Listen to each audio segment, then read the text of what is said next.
Áron, welcome to Dispenza Chats. How are you doing today?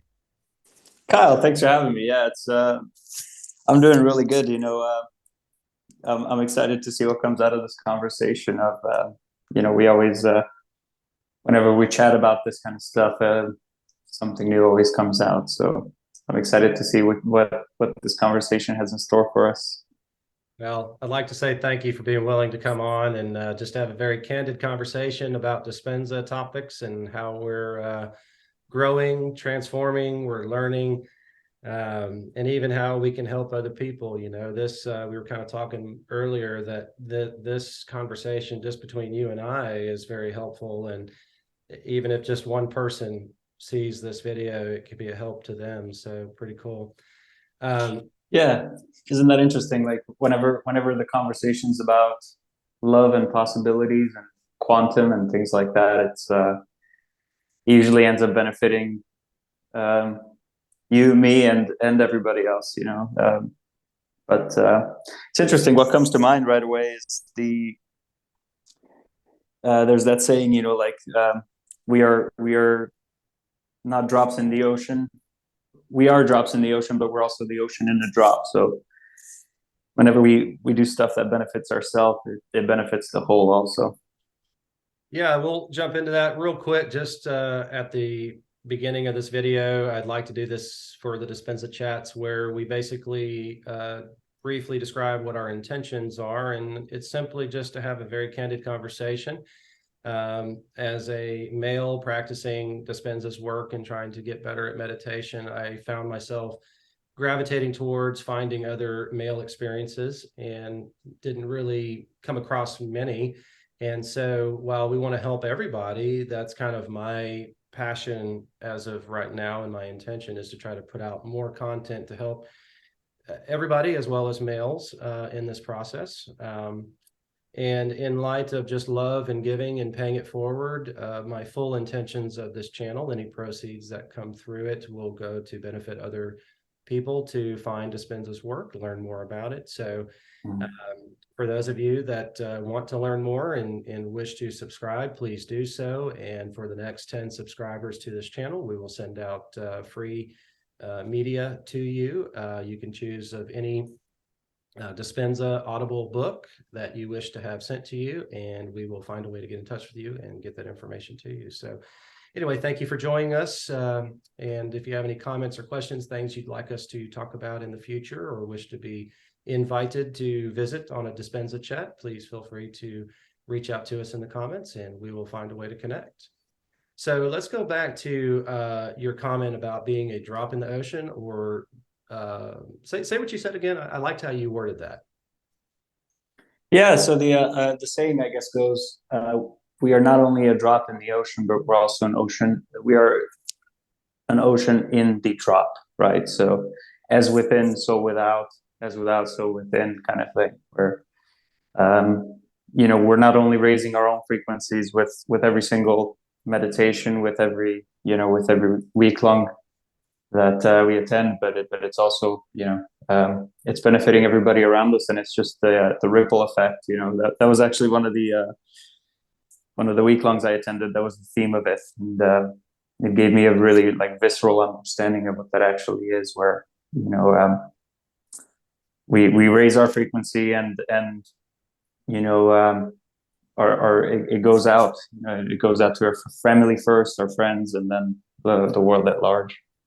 So I got my Dallas shirt on, which the theme there was "You are the greatest adventure," and in Cancun, I believe it was self-reflective universe. Mm. You've been to at least one event, right? Have you been into several, or? Yeah, I've been to a couple of week longs, and then I also went to one advanced follow up. Yep. Yeah. So it's been Dallas 7 day, Cancun 7 day, and Marco Island advanced follow up, and then of course we're excited to go to Florida, to Orlando, coming up here in Awesome. a couple of weeks. So, I don't want to get too far off of this topic, and then we'll jump into what I was going to ask you about this upcoming Orlando trip for those that might be attending a forthcoming event. But in one of those 7 days, we were talking, or we were hearing from Dispenza about this effect of entanglement. and of how we can be the positive change for someone else just by ourselves changing. And in my experience, I think you have an experience you may want to share, but in mine, I got started in Dispenza's work in November of last year because of some very intense relationship issues, some intense addiction issues. And I was really swimming near the bottom of my personal ocean, and I needed to find a way to rise up. And just out of serendipitous type events, I found Dispenza and got into the work. You can see my testimonial. We'll link it here in this Dispenza chat. But out of that, I encouraged my wife to find Dispenza. It wasn't right away. I used matter to matter to try to encourage her to do the work, as simple as saying, hey, do this. You really need to do this. And then finally, with her resistance to that matter to matter style, she saw my changes, got curious by my changes, then was able to open up and be willing to do the work. So that in a very small example of entanglement, we're entangled because we're spouses, but there also is other connections there, and entanglement is a great subject to drill down in. But that was just one example of how my change in my life spoke to someone else and encouraged them to change. Now, with my wife and I both progressing in the work, she ironically, whatever word you want to use, I feel like she's above me now in the ability to meditate and really get into the quantum field and having all these wonderful mystical experiences. And so now it's causing more of my human nature to come up where I'm jealous. And I'm like, I want to, now I'm really trying to control and get all up in it. And as I think it was in my testimonial, I brought up a part where Dr. Joe is standing like 3 feet away from me in the audience doing a lecture session at a retreat. And he's basically telling everyone in the audience, but he's looking at me and pointing at me and saying, you have to get out of the way. And I was like, holy crap, that's huge. I really needed to hear that. And so anyway, I can sometimes get long-winded, but Áron, so do you have an experience you could share with how your change helped other people, either indirectly or directly? Definitely. I mean, yeah, of course. I have actually many coming to mind. One of them that was really tactile and really there's a direct feedback of me doing the work was I think it was the first week long, or possibly no, it was the first one. Yeah. So it was I was coming from Europe to Cancun, and I was going to visit family that I have in California right after the week long. And so during the week long, I was going through some deep changes, and interestingly, I went there with a lot of self-focused intentions. My intentions were, changing whatever's going on inside. I wasn't going there with the intention of changing anybody else, or affecting anybody else directly. But for some reason, one of my sisters and my mother kept coming to mind. In meditations, their faces would appear, or just a thought of them, between meditations or in conversation.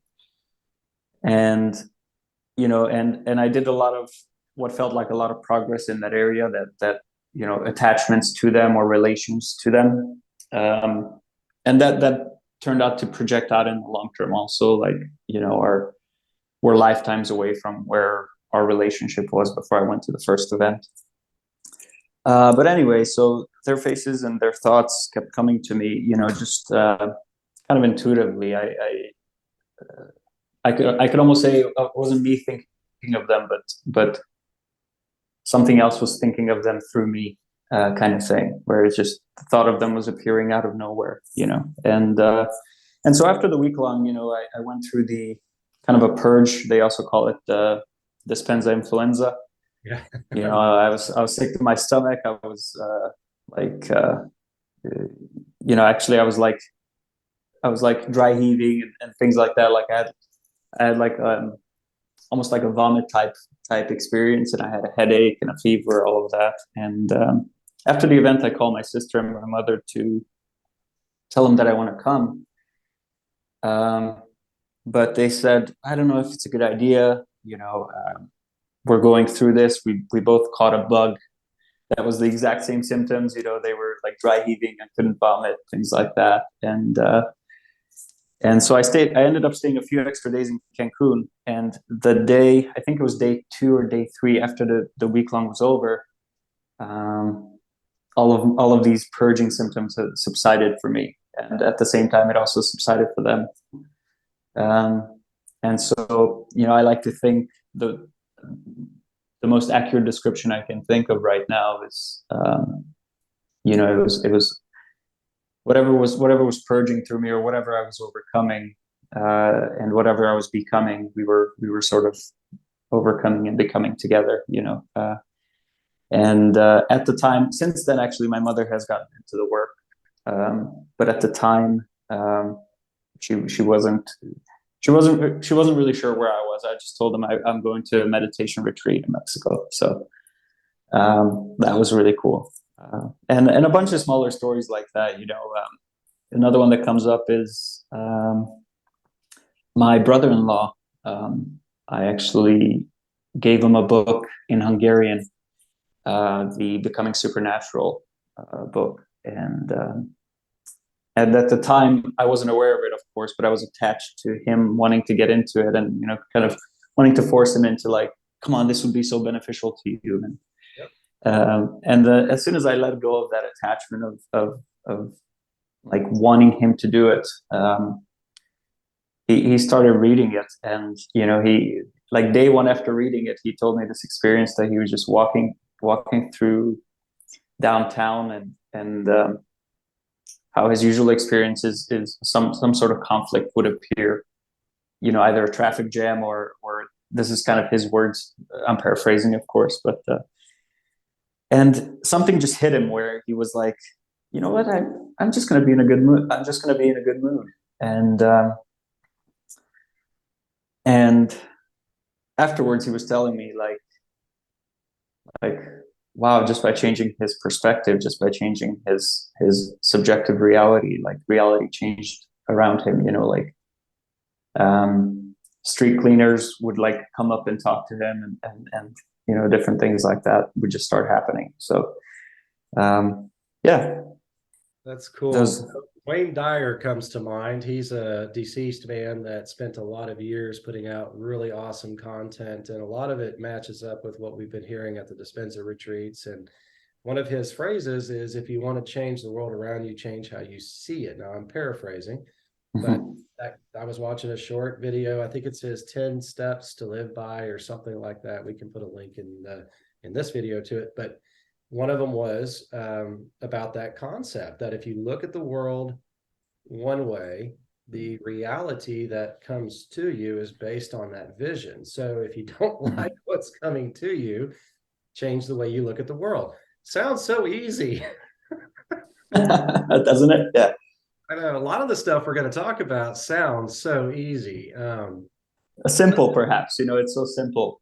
Just like ultimate truths are always simple, and but you have to be aware. We were talking about that earlier. If you're not aware, then you have no clue. You're unconscious. But once you can gain some level of consciousness around a subject, or something to do with yourself, your personality, your psyche, the way your brain works, once you're conscious, then you can start making the change. But yeah, and that's what I love about the discussions, or the description that we have access to before Dr. Joe recorded meditation. That's what it talks about pretty much. Like, if you're aware of the what and the why, the how becomes easier. It's just awareness is such a good entry point into a new reality. So I've got a really funny story, and it goes back to my flight training. I had an older, in case he watches this video, I don't want to offend him.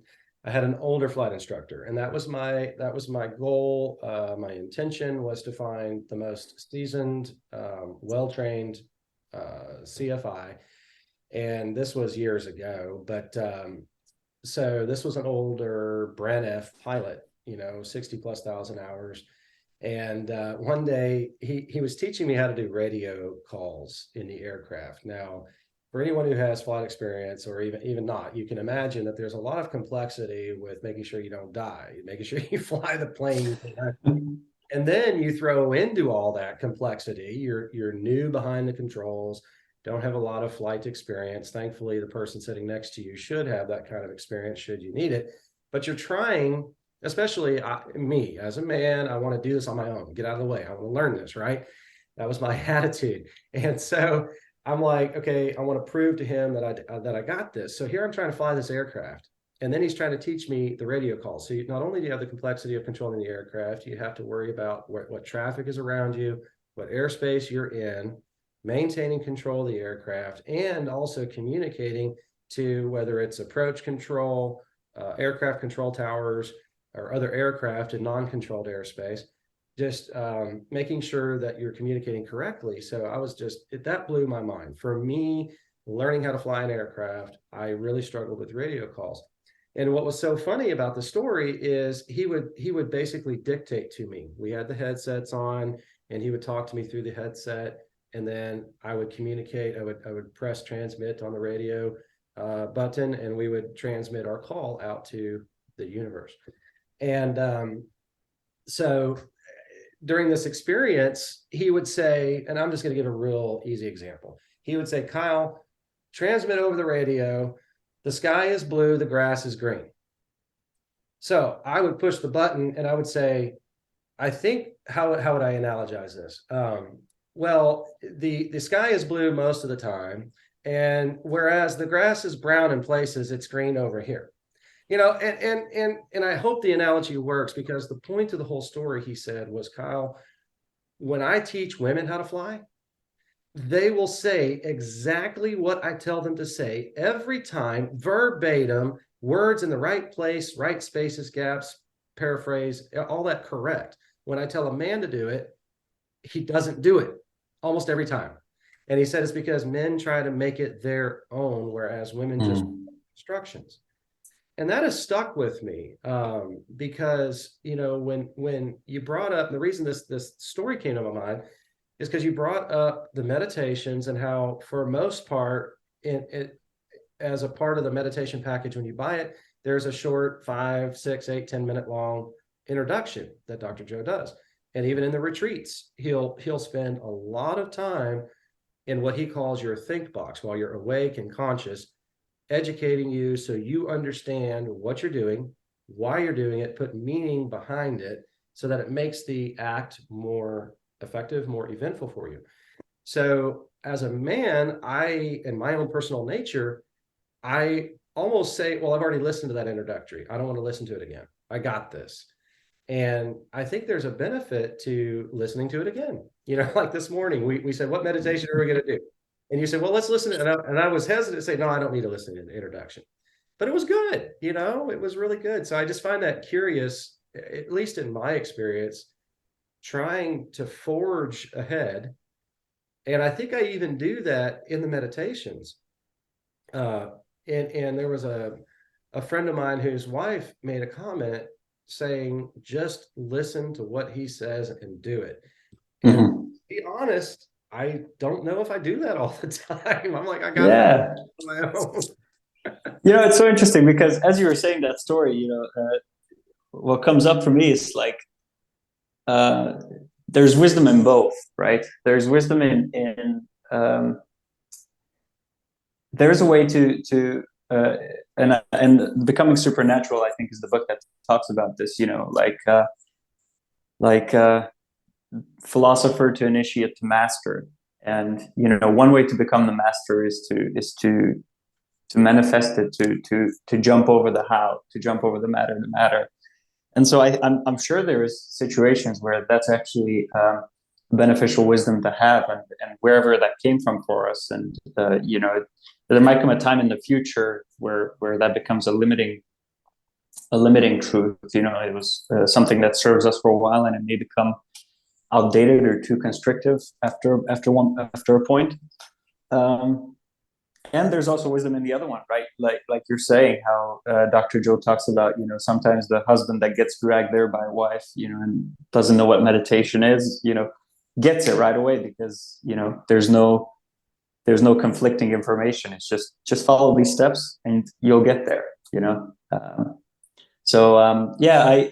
I see the wisdom in both, and I find both intriguing and interesting in different ways. Going back to something I brought up just a few minutes ago, we're planning to go to Orlando, and my wife mentioned several months ago that some people were kind of commenting on Facebook or whatever social media she was talking to other Dispensa folks with, was to set an intention before the retreat. And I wanted to see what your opinion was, because you kind of brought up setting intentions, and I struggle with trying to control and wanting to control outcomes. One of my things that I'm working on is just letting go, through surrender. So in one way, setting an intention before the retreat could be like controlling. And I think it depends on, maybe I'm answering my own question, I want to hear your side of it. But if you set the intention, and then that intention is like a constant mantra the whole time you're there, and you're seeking confirmation that your intention is happening, maybe that's the problem. But if you just set the intention and you say, I don't care, I would love for this to happen, and if it does, great. If it doesn't, that's also great. And then just go with the flow. I mean, what do you think about those things? Yeah, I mean, I'm personally, I'm terrible at setting an intention and grabbing onto it, for dear life. And maybe that's been actually beneficial in a certain way, where I think even some meditations end in this way, where it's a clear intention and the elevated emotion. Once those two are married, the job is done. Give it up to the divine, and let the divine bring it into reality, how it's best brought into reality. So say that one more time. Repeat. That's beautiful. Say that one more time. So once our job ends where elevated emotion and clear intention are met. Yes. Okay. And from there we hand it over to the divine, and let the divine do with it what it will. The first two I understand. I want to interrupt you because this is awesome. The first two I get. The third, letting it go to the divine, is where I don't think I'm successful. So talk about that. Steps with which we could do it successfully or not. A book comes to mind. I think it's by David Hawkins, Dr. David Hawkins. The title is Letting Go, and it was actually a sort of a meditative practice, but it was a meditation with my eyes open, just in day-to-day life, where it's our fears and our attachments that get in the way. Or for me personally, actually, it's those two things that get most in the way of fate or of the divine, coming through and doing its thing. So whenever I would consciously pay attention throughout day-to-day life, where I would be attached to something. And this is an infinite practice. I'm not saying like I've made it to another level of it. It's there's always cool stuff to progress with or work on, but letting go, I think, to me, is such a good actual physical metaphor, where if we're grabbing onto something, or if we're holding something in our hand, it's just a matter of releasing energy that's going to our fingers to hold it there. It's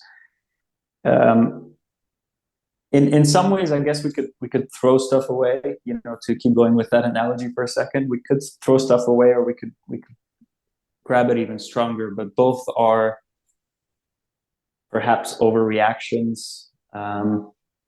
Yeah, letting go, I think for me is like, just releasing the energy that we're giving our hands that hold us attached to something. And of course, that metaphor breaks down a little bit when we're talking about emotions or non-physical things, intentions also. But yeah, I guess just kind of releasing the energy that we put behind it in certain ways, like like I want it to happen in that way. I guess is would be the energy that keeps our fists clenched tight. Well, let's take it to something really tangible for a lot of people. A lot of people want abundance items. Let's say it's a value of money, it's a new career, it's a car. So let's keep it as simple as we can.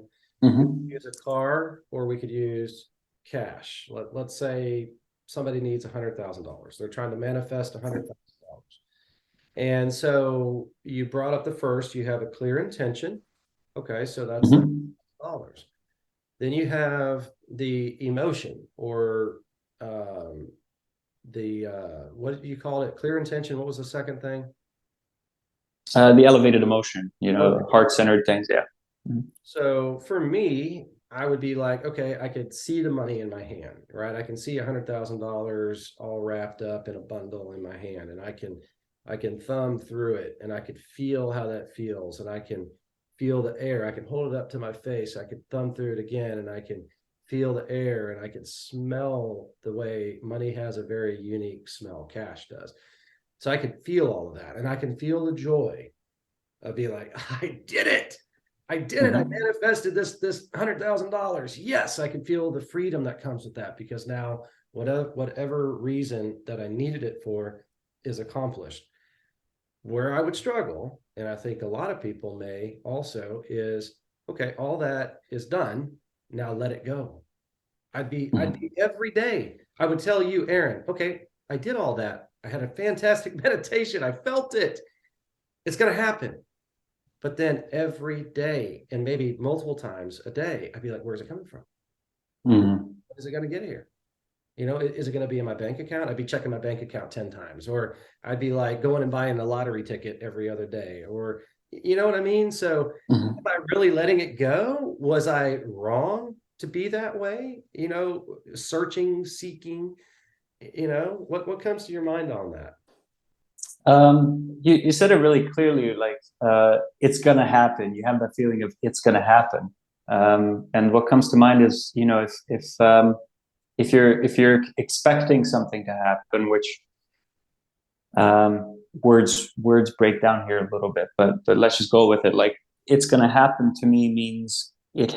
I don't feel, I don't think, and I don't act in the way that it has already happened. There's almost like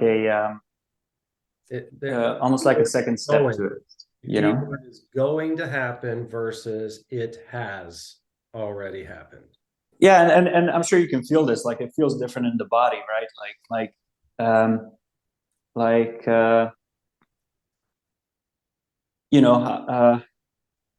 how would I behave if it has already happened? How would I feel? What would those abundant feelings be? And I guess it's going to happen isn't a wrong place to be. It's just maybe it's a stepping stone in the right direction. It's that's where we all heard that old saying, like, it's not the journey, it's the destination. Yeah. Or sorry, the other way around. It's not the destination, it's the journey. But the way it phrases in my head, it's a sense of arrival. It's neither of those. It's a sense of arrival that includes both. That includes both journey and destination. Where it's I've arrived. It's a different, like, it's going to happen. To me, it ties into with the worry of, like, oh, it's going to happen, but I'm not sure how. And that's that's still the journey itself, right? It's not a wrong thing, but it's just it's part of the journey, which is part of the arrival. So when I feel, if I was to feel something is going to happen, which I would like to happen, then perhaps I work on letting that attachment go of uh, I wanted to, like that attachment sort of like I need it to happen. Yeah, need is probably a good word for it. Like I don't, if I already had the abundance and the $100,000 in my pocket or in the bank account, I wouldn't have that need attached to it. That's the way I interpret it anyway. There was at the Dallas retreat, the first walking meditation was Radiant Heart. And then I think it was in the second portion of the walking part where he says, walk as if you're in your new self. And that was the first time for me to really feel abundant. I just remember that. And he always says, remember this feeling. And I'm always like, crap, I gotta record this, to bring it back. But that's the concept, right? That's the real concept of this rewiring neural pathways in your brain, is remembering these emotions and feelings to recall. And so have I had that same kind of feeling again? No, but it was so real in the moment that I just really felt abundant.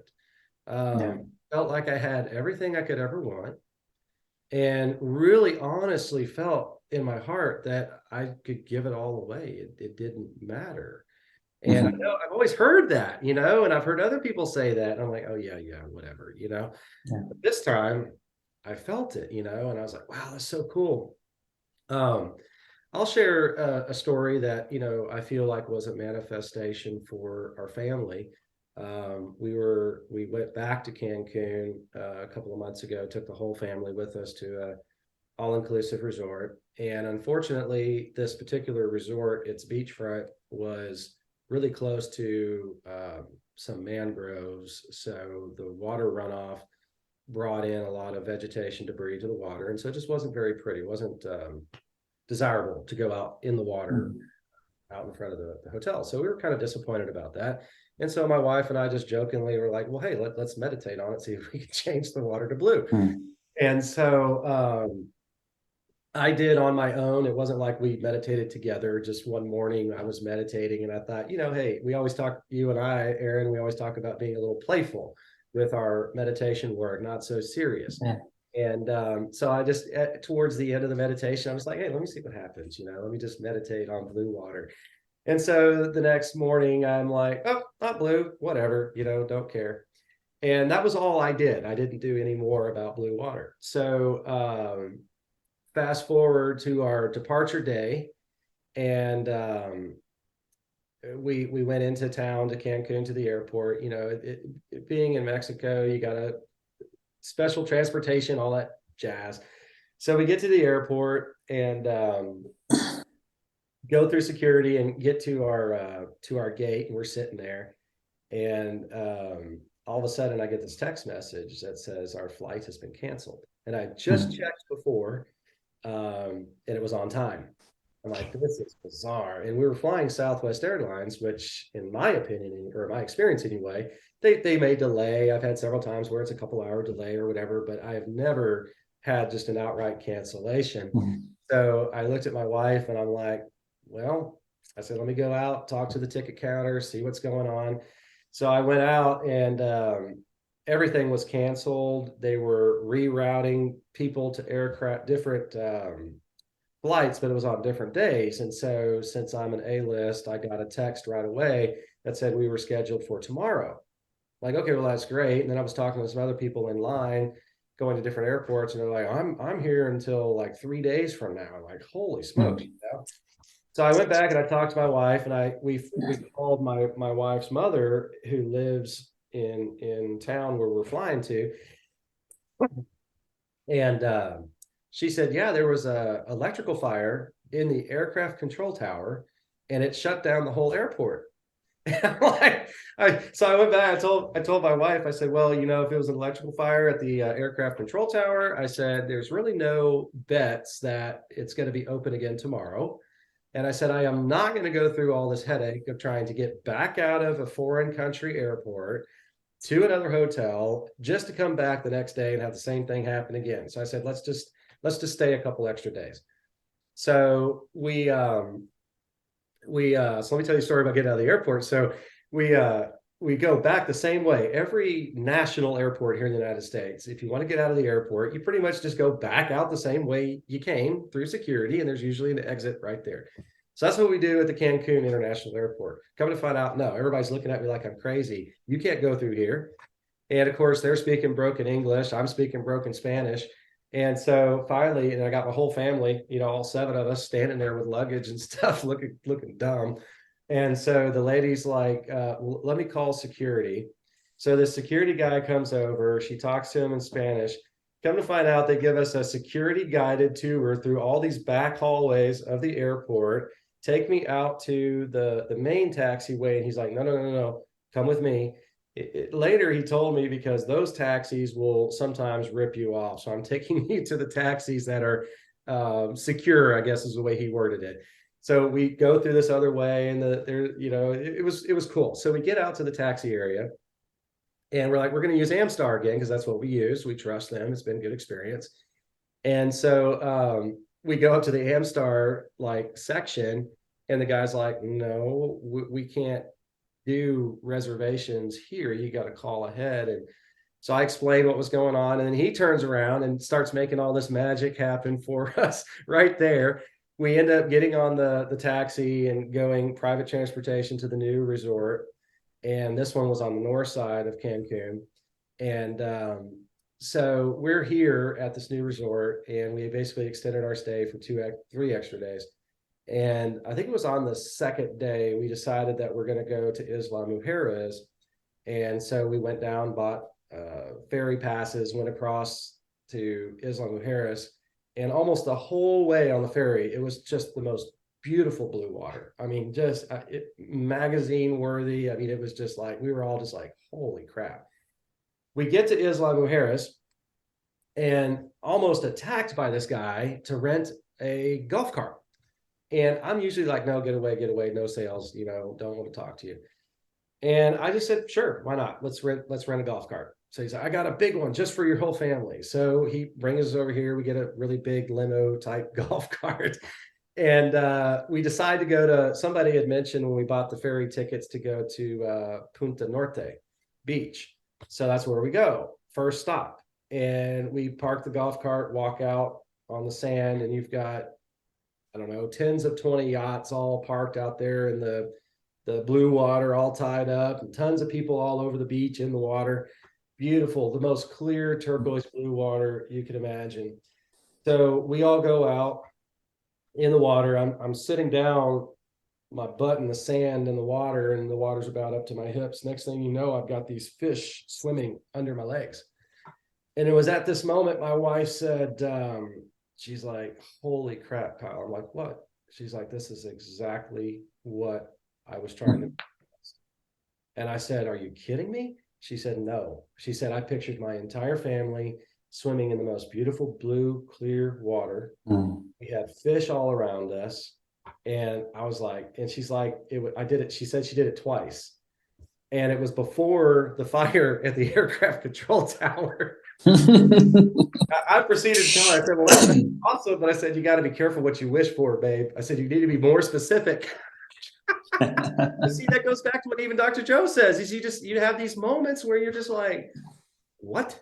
It happens in a way you least expect it. And that's the way of showing you that you did something, you connected, and so anyway, that was a really, really fun experience. We just to kind of wrap the story up, we took the golf cart all the way around the island of Isla Mujeres. It was about an hour 20 minutes drive around, and ended up meeting this lovely lady from Canada who had a beautiful home, very modern looking home built coast. And my wife and I were kind of daydreaming, like, should we try to manifest a home here on Isla Mujeres, and So anyway, again, going back to being whimsical, having fun with it. Hey, it might be our new Dispensa Chat studio, Islam Mujeres. There you go. So I would love if you feel open and willing, can you share an awesome story for our audience about manifestation and kind of how it happened? Yeah, sure. I mean, I have so many so many synchronicities happening these days. Um, this conversation actually came. I was just thinking how cool it would be to to be part of a conversation like this. This is one of my favorite formats to consume on YouTube. Is interviews. This is how I discovered Joe Dispenza. Also, is through a podcast kind of interview, and I think it's just such an effective way to communicate and share information. But new thoughts come up when you're conversating with somebody versus just sitting down and trying to write an essay or a book or a journal entry or whatever by yourself, or you're just running your thoughts in your head. So I had thoughts of how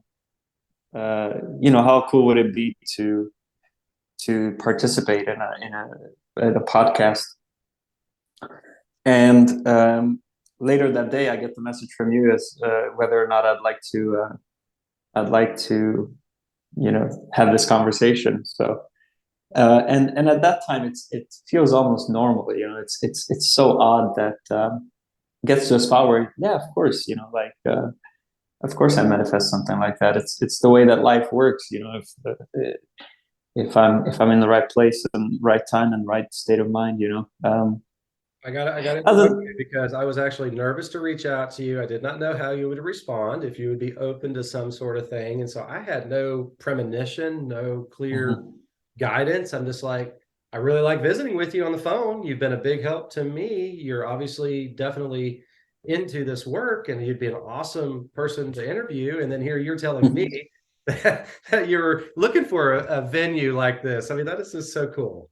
Yeah, and stuff like that just keeps happening. A series of jobs where I'm fortunate enough now to be able to work from anywhere in the world. That was a manifestation. That was and of course, being a young guy, like my first mind movie was all about this kind of car, that kind of car. And it was actually funny because in one of my mind movies there was a white Tesla. And when I first went to Houston, where we met, company was paying, while I was there, the company was paying for my rental car. Yeah. So I ended up renting a blue Tesla. And I was like, wow, this is so cool. And the day after that, I had to take it back for service, and they gave me a white Tesla instead. I was like, I was just like laughing that at the sense of the humor of the divine of how it all happened. So I don't know, all kinds of different things. What I'm working on nowadays is I was rewatching the progressive, I think it was, or the intensive videos.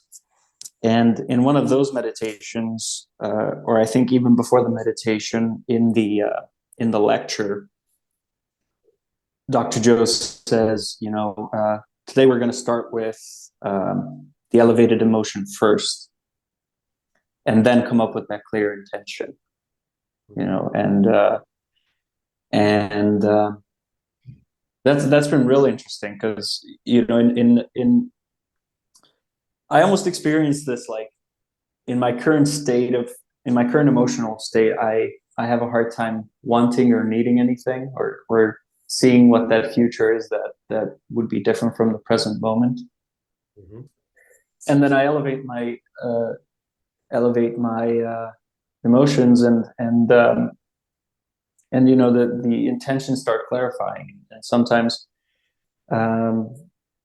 it takes a couple of weeks for an intention to clarify completely, but then like this most recent one was this beautiful opportunity to start working remotely, and it all worked out so perfectly, and this one happened to happen,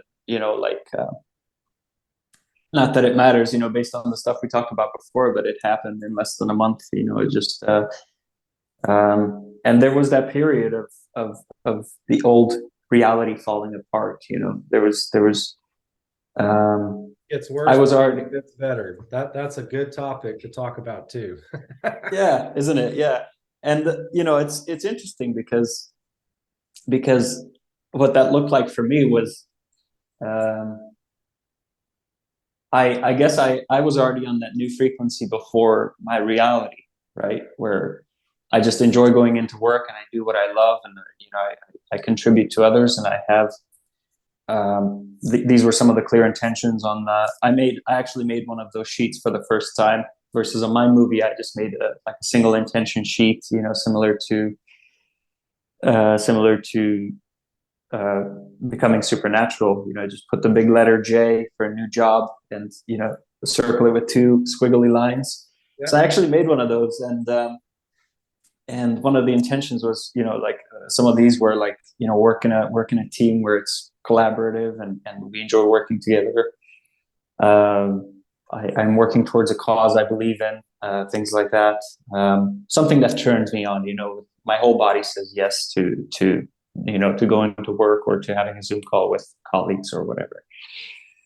And how that fall apart, how it gets harder before it gets better. What that looked like was, with this new body and this new emotional state, I actually just couldn't go into work. I started going into work and something just didn't feel right.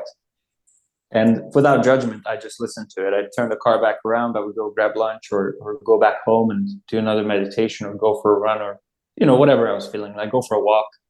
Mm-hmm. And so there was a gap in like a 2-week period where I couldn't agree with my managers on how this new thing would work. And it came to a spot where, I had fear coming up of, oh, what if I get fired? What if and I just kept surrendering to it. I kept letting all of those emotions and fears, go. I kept letting him go. And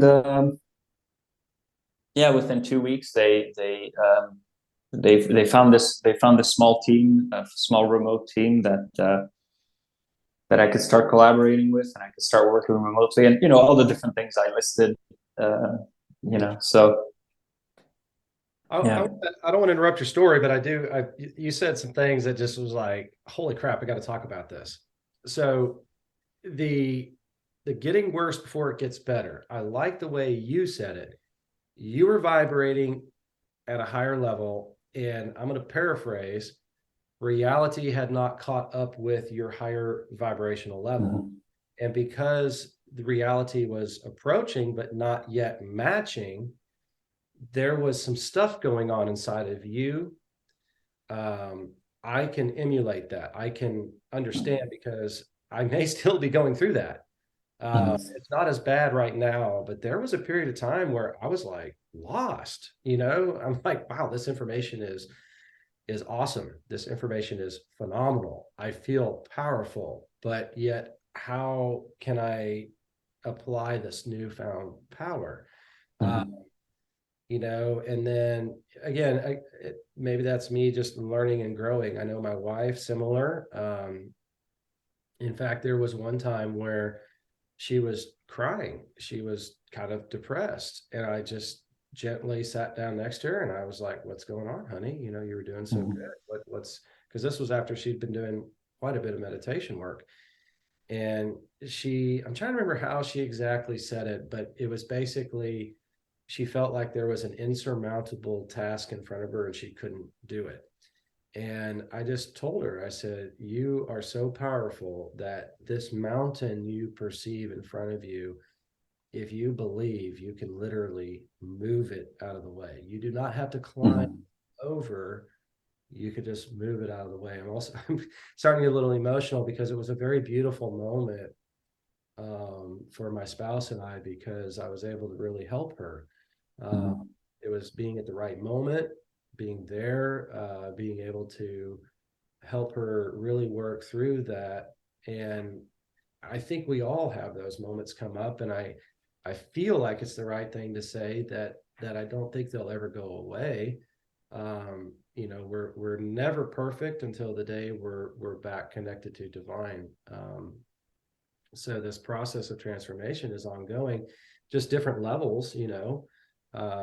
So I'm curious to know later on in my life if these moments continue, if they lessen in severity. I would imagine, you know, it's kind of like going to work out at the gym the first time. You know, if you've never worked out at the gym before, you're like, holy crap, this is terrible. Sore, my bones hurt. You may have a slight injury, and you're like, I don't want to do this ever again. But if you push through, persevere, you're like, okay, this is enjoyable. I see some benefits to my body.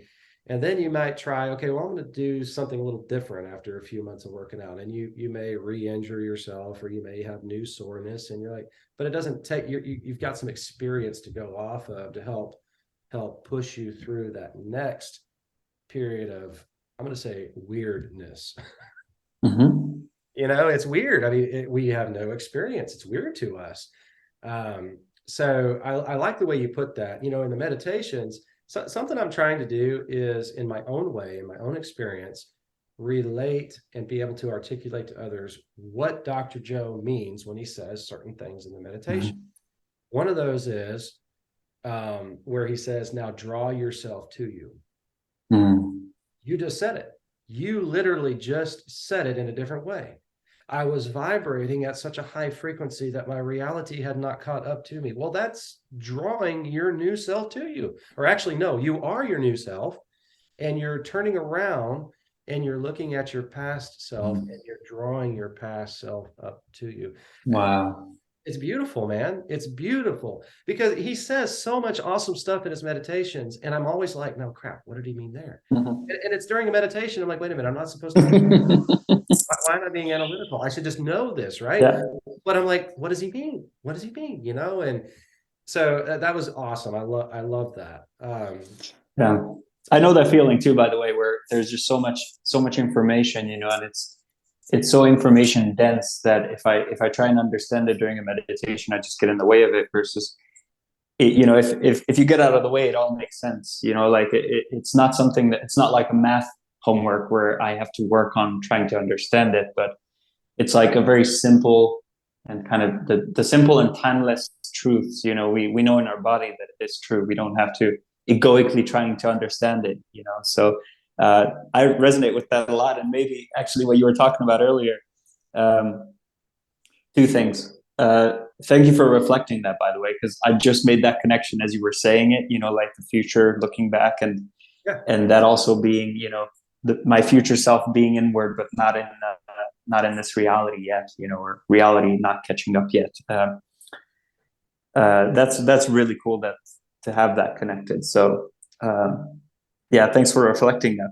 The other thing that comes up is you were talking about earlier, you know, flying the plane. You know, when you were talking about it, that's when I was like, wow, that's very much like a meditation. Like there's so many things going on all at once. You know, you have your location, you have airspace, you have communication, you have pilot, you have, you know, fuel level, blah blah blah blah. There's so much of that in a meditation. If I am in my analytical, you know, my analytical is the pilot, versus like if I'm a bird, I'm doing the same exact action, you know, without thinking about any of it. And I did some flying with soar planes, with you know, soaring glider planes, gliders, yeah. And that's talent. That's talent. That's true energy management. And pilots flying a motorized aircraft struggle with learning energy management unless your CFI literally pulls the throttle back on you and says, land this plane with no more throttle. Then you learn energy management. But anyway, go ahead. Sorry, I digress. No. So that's really interesting, because you just called it talent, but whenever I tried to rely on my talent, I would do worse. You know, I remember one of the most beautiful days, just being so effortless. And, you know, we all experience this in some way, some shape or form, where being in the flow, you know, And this whole manifesting thing also feels like just being in the flow, where you're present, and Can I interrupt you real quick for the please. audience who may not be familiar with gliding and why I said it's talent and it's energy management? A glider gets literally towed up to altitude and released by a motorized aircraft, propeller-driven aircraft. It's towed up, and then the tow cable is released, and now the glider is just literally falling. And it just has such a great glide ratio that it falls at a much slower rate than most other aircraft. The way a glider stays aloft is from thermal activity, thermal currents that are rising up. And if you oftentimes you'll watch gliders will be flying in a group of gliders, and one will identify a thermal current and the rest will get in, and you'll see this torrent of multiple planes just rising up and up and up. And then they'll exit that thermal and they'll go gliding off back down again until they find another thermal. So it's all thermal related activity. And you mentioned go with the flow. I want to kind of bring that back because with a glider, you're only in control of the aircraft and the descent rate and the direction with which it's descending. And you have to trust in nature to provide the thermal uplift activity to get you back up to altitude.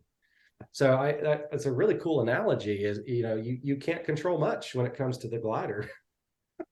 No, and when and in my experience, when I was trying to control anything, it would make things worse.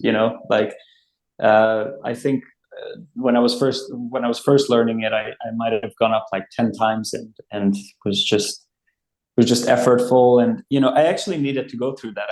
I think of that now within this metaphor that we're swimming in as the stuff we call bad meditations. It just feels effortful, and it just Yeah. you just get up walking away with doubts, and but those are actually, like, there's no bad meditation. It's just maybe it was uncomfortable or maybe it felt effortful, but it's either, for me at least, there's like a scale or a scale, like a gradient between really fun and really enjoyable meditations or really effortful and really progressive meditations. So it's either fun and easy and light, or it's harder and you make a lot of progress. And every meditation for me is somewhere on that scale. So it's interesting, but yeah, so that was the whole point of the story, where, like, after like 10 or so meditations of being effortful, I went up once, and by the way, I stayed up for like maybe 20-25 minutes at maximum, because I wasn't finding the flow of nature, the thermals, and one day just it almost just happened by itself. You've had this with a good meditation. You're not doing much. You're just in it, and you're just there. And we were up there for 2.5 hours, and finally the tower had to call back, like, hey, it's almost, like, the next student's been here for an hour waiting for you guys to come back. And we were just up there for.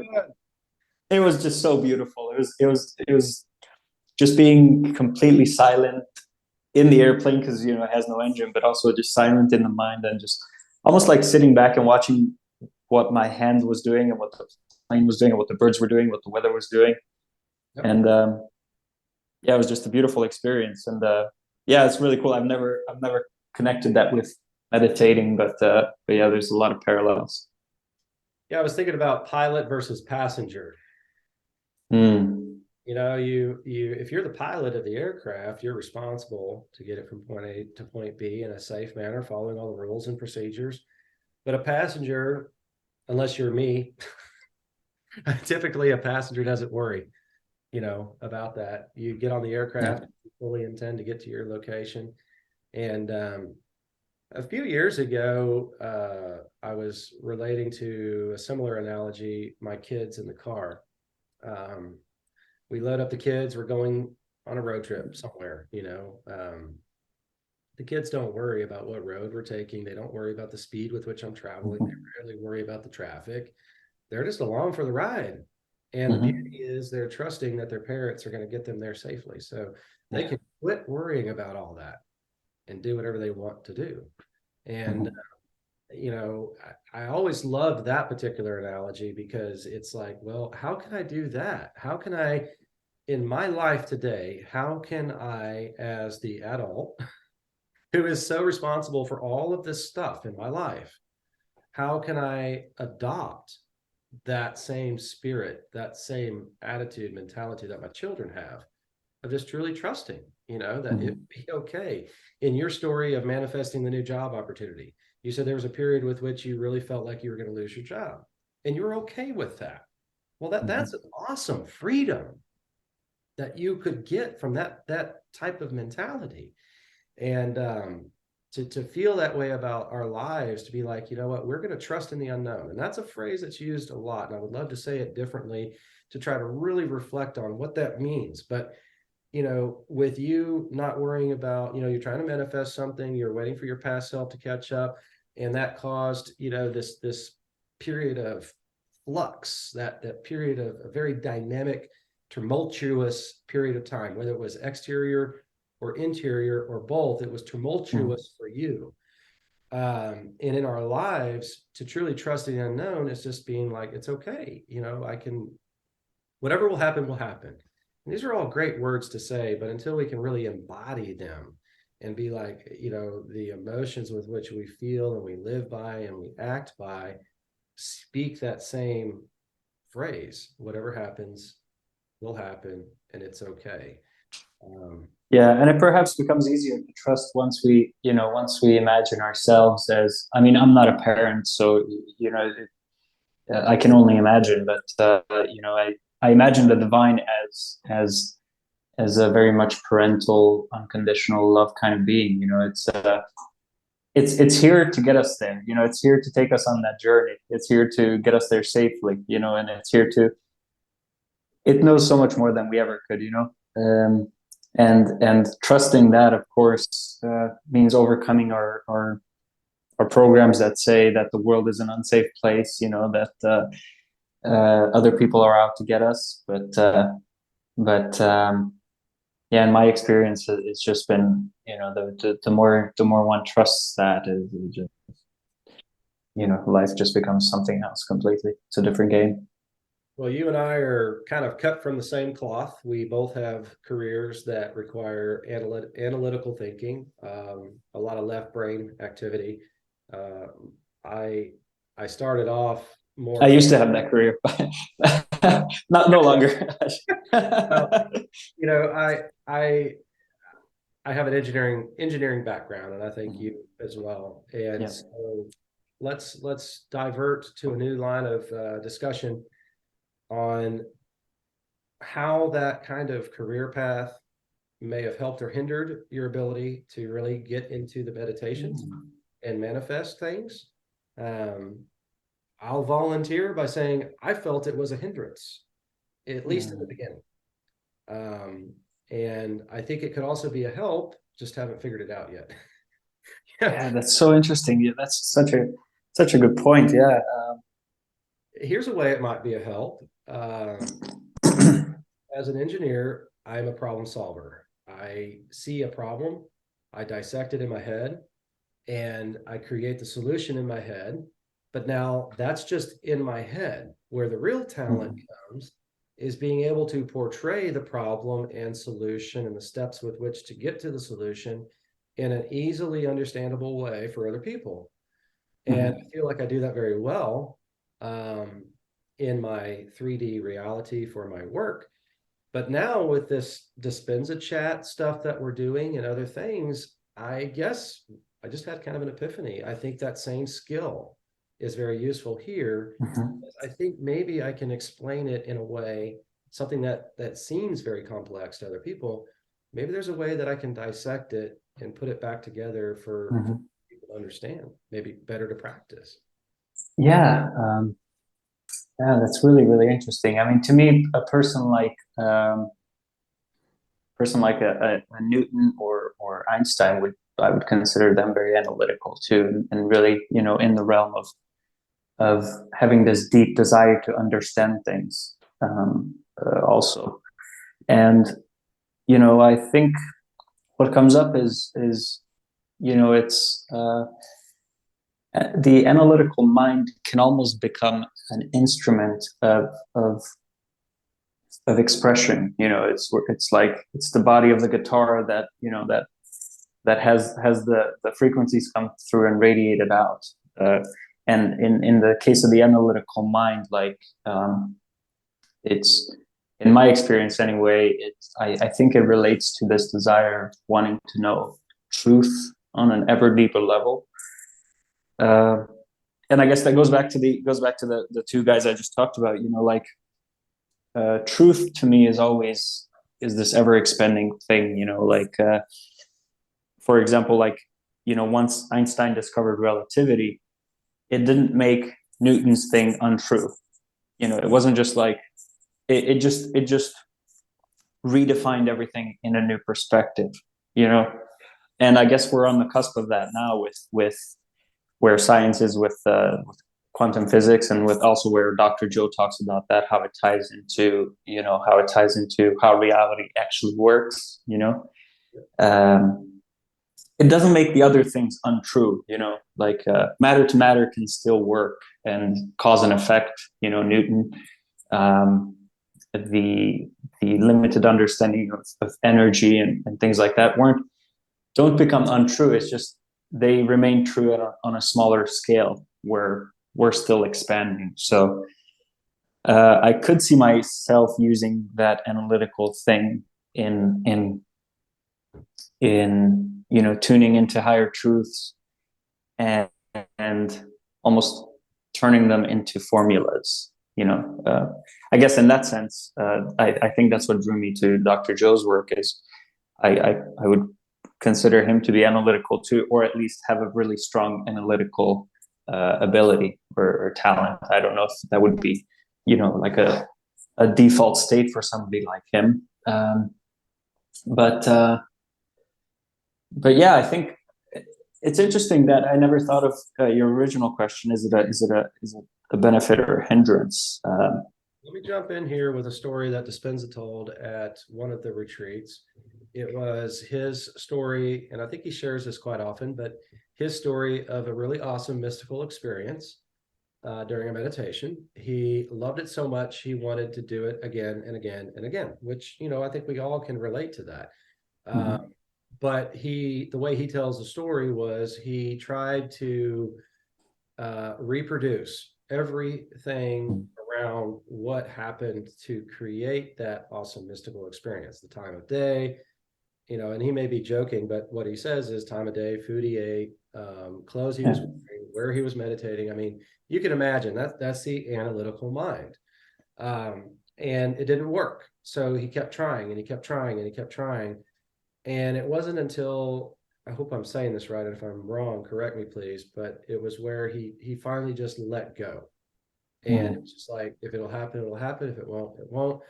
And that's when it happened again for him. But it was several weeks or so for this to occur. And I like thinking about that because you are correct. He is science. He's a chiropractor. He gets into all these other scientist venues, which is why I love his work and what he's doing. And he takes his approach. I would think his human nature, his first characteristic would be to take that kind of science approach to this work, which is, I think, evident in his story that he tells with how he approached trying to reproduce this really awesome meditation experience that he had. And so I can relate to that because that's pretty much what I do. It's like, okay, what did I do right? I want to do that again. And then I get frustrated when it doesn't when it doesn't happen that way. So I don't know. I think it's an awesome topic.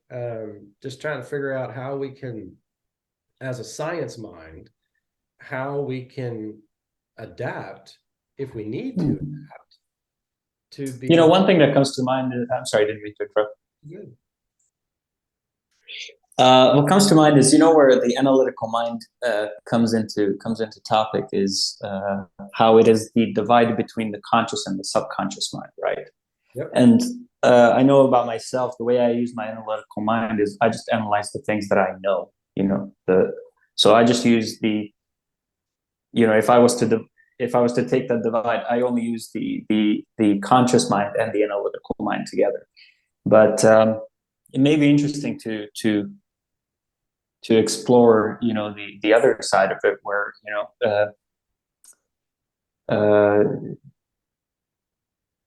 diving into the combination of the subconscious mind and the analytical mind. You know,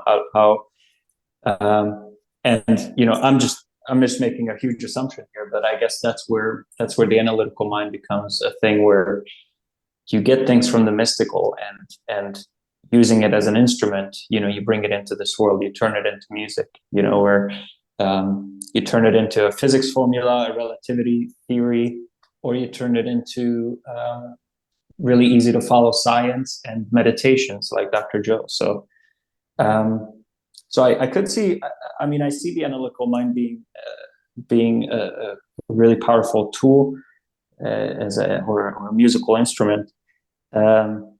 And it's also interesting that I think sometimes it's a survival thing that locks me into my analytical mind. You know, so when I become creative, you know, the differences Dr. Joe talks about being in the state of survival or creativity.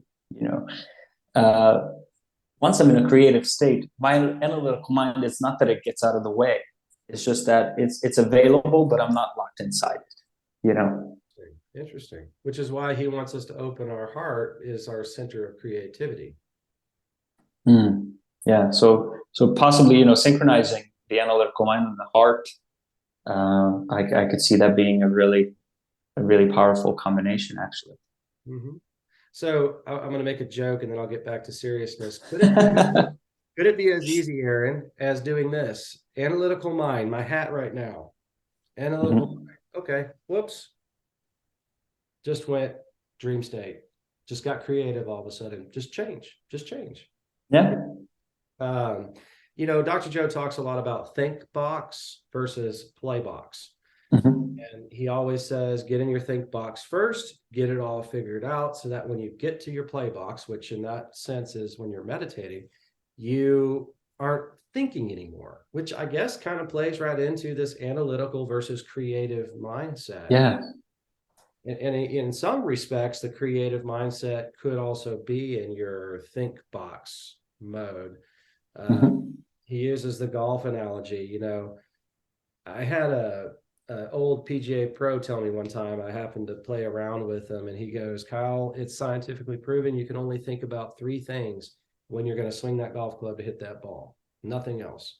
So you better choose wisely what 3 things are going to be in your head when you swing that golf club. And it's kind of a neat parallel to when we're meditating. To be truly in meditation, your brain waves need to get down past beta, is it, I guess, which is the primary. And you know, if you're analytical, thinking all this think box stuff during your meditation, it'll be difficult to get down.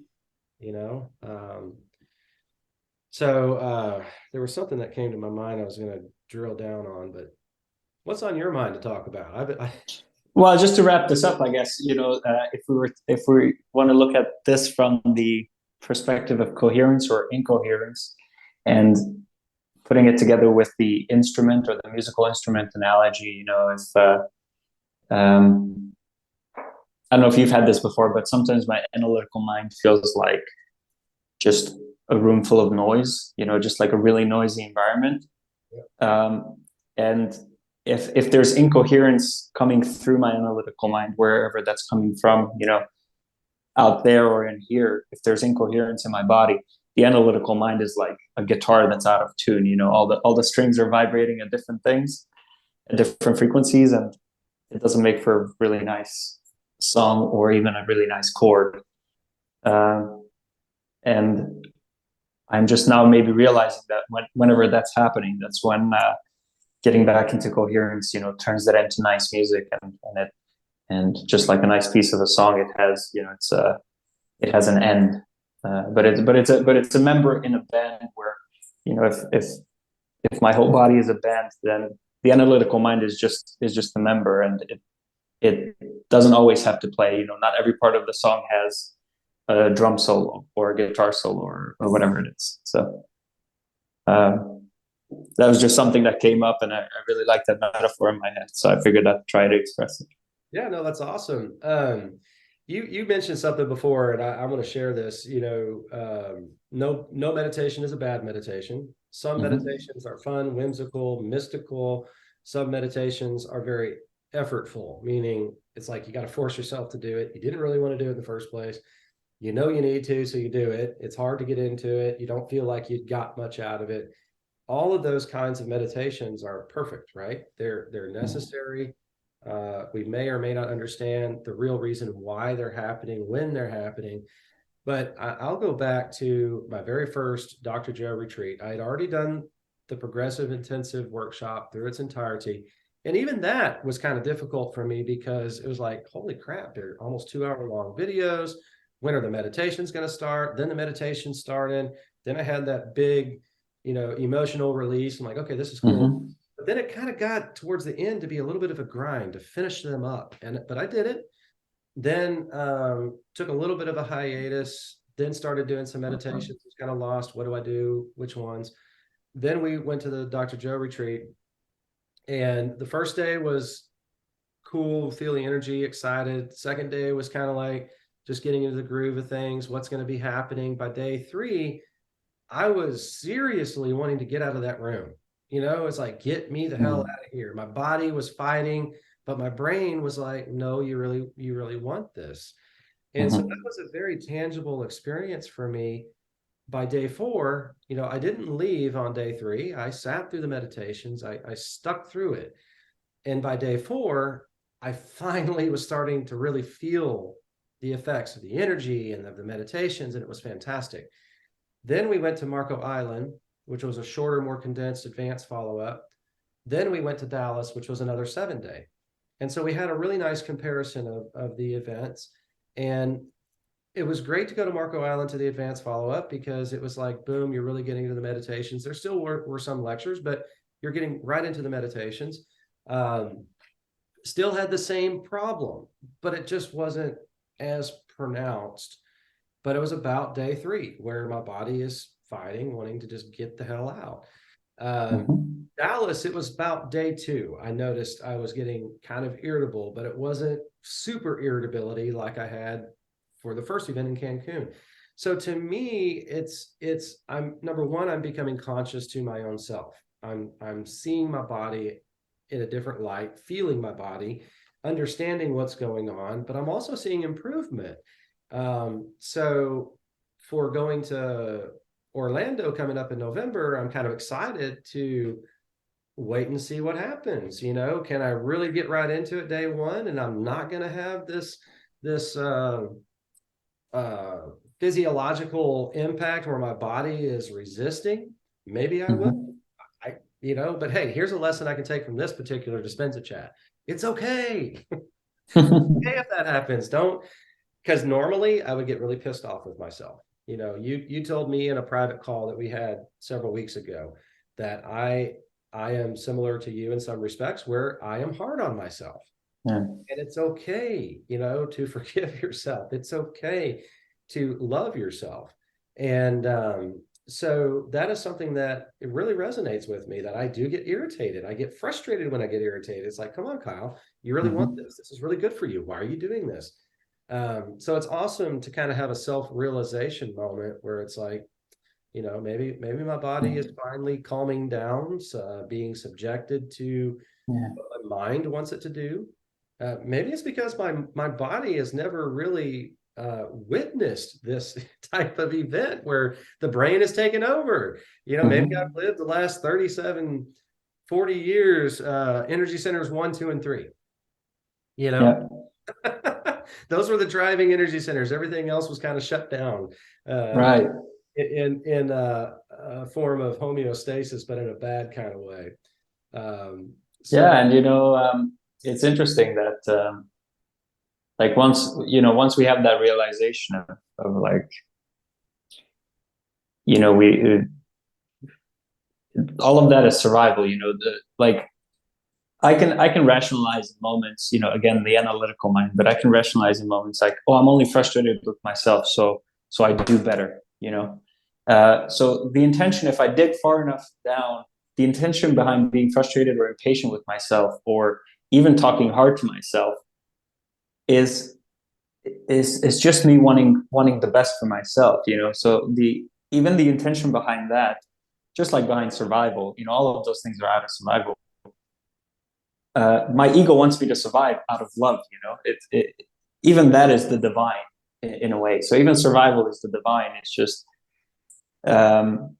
you know, it's that love, but it's cool to realize that you know, that those are survival things, and it took me a while to realize that, you know, and forgive myself, but and you know, it still happens, you know. I get probably frustrated with myself every day, and sometimes I get frustrated with myself and I don't notice, but I like to think of, like, you know, I'm exactly where I need to be right now, you know.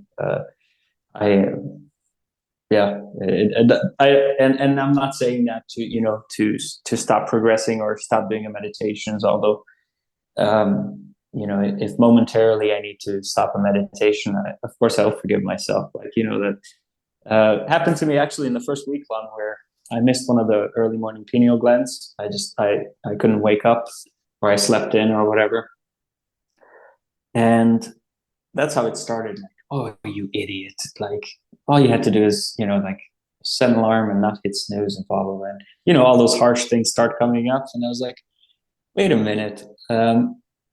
I just like went through lifetimes of trauma, and I've made so much progress. Of, you know, I'm here. I came with the best intentions, and I'm gonna be hard on myself for this. Like, no, like, I actually, it was almost, you know how it gets in a week long, it gets really mystical in a way. And I was like talking to my little self, and all of a sudden I just, like, I wanted to give my little self a hug, and I said, come on, let's go get some ice cream. So I went and had some ice cream, and then I never thought about it again. Like, you know, it was just and we talked about this in the past, like how forgiveness can become to a level where, and the divine sees us as that, you know, it doesn't hold any grudges to forgive in the first place. You know, you are already forgiven for whatever happened. You know, it's our own little self that comes up with, oh, you did this, so I have to forgive you. But that is actually the default state, isn't it? Like we don't even need to forgive ourselves. We are already forgiven. Yeah, I was going to say, Dr. Joe mentioned that, you know, once you elevate your frequency to a level where you feel this universal love, you don't want to harbor any kind of unforgiveness, because that's a lower frequency. It's going to drag you back down. Mm-hmm. And so, you know, to truly just be in that state of love, you can't have unforgiveness, right? Mm-hmm. But it's not I don't feel like I can do that all the time. We're going to be up and down, up and down, and we just have to find ways to keep ourselves more in the Of up course.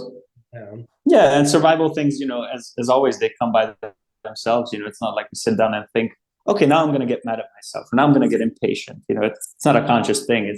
It's automated, but all we can do is overcome and overcome until we become somebody who gets impatient less, who gets frustrated less, and, you know, slowly and surely, somehow life always gets us there.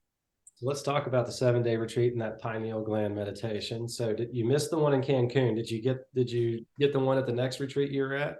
Yeah, so there was 3 or 4, I think. So the first couple of days we started with walking meditations, and then the second 3 or 4 days, I can't remember the exact split. We did the pineals in the morning, you know, 4 a.m. pineal. I did the other ones, and they were just yeah, life changing, every one of them. He did more than one long 4 a.m. meditation. Yeah, I want to say at least definitely 2, but I think it was 3 or 4. Yeah. Because the one that I got, so I missed the one in Cancun also. You know, my wife wasn't feeling very good, and that was her first retreat also, and she was a healee, and so there was just a lot of stuff going on inside of her, and so we opted out of that meditation. Mm-hmm. Was disappointed, but it was okay. But then we went to the one in Dallas, and we went almost 5 hours during that meditation. Mm-hmm. And I remember waking up, or coming back to whatever you want to call it, And he goes, all right, it's almost 9 o'clock. And the whole audience was just like, because we didn't have any clue. I mean, I talked to so many people and they're like, yeah, I was thinking maybe an hour and a half, 2 hours, and me too. I was like, maybe 2.5 hours. All I remember is I had to go to the bathroom so bad. And about to do that meditation, I'm like, no, I'm not doing it. This was a true battle of my mind and my body. I said, no, I'm not going to get up and go to the bathroom. And it just kept getting worse and it kept getting worse. And then it was starting to bother my meditation. And finally, I just let it go. And I was not literally, I'm just like in my head, I'm like, okay, I'm not going to go to the bathroom. It's done. And that's when I kind of just went out. And next thing you know, I'm slowly kind of coming back. The meditation wasn't over, but I was slowly coming back in. And I started like imagining, I was in like this dreamy state. And I was imagining that I was going to the bathroom. And then I was like, oh crap. And I put my hands, I'm like, oh good, my pants are still dry. So I was like, okay. So then I go back in my meditation. And I just remembered when I got up, I get a heart. And then I was doing the brain scan. I was part of the Mystic program during Dallas. And the meditation that I got selected for, which is random selection, was for the pineal gland meditation. And so, of course, I had to wait. I couldn't go to the bathroom right away because it took about 30 minutes for them to take the head cap off, and they had to do my vitals and take a blood draw. And so finally, when all that was done, I could go to the restroom, That was a really cool meditation. And it was such a victory for me because I remember when I first got started in this work, I'm like, really? I'm going to close my eyes and sit still for longer than 10 minutes. I mean, I couldn't hardly sit still with myself for that long before. And here we're doing this for over 4 hours, close to 5 hours. It's pretty cool, man. Yeah, and talk about being in no time. It's just you have no idea if it was. That was my experience anyway. And by the end, I wasn't sure if it was 5 minutes or 5 hours. It's just you literally are. It's like time wasn't linear during that meditation. You jumped around and different experiences, things like that. I do actually have a question for you. How have you had any sort of visual experiences during meditations? I hear about so many visuals, so I'm just curious. Yeah, some, not as much as what I've heard other people or even my wife. Let me think back really quick audibly here.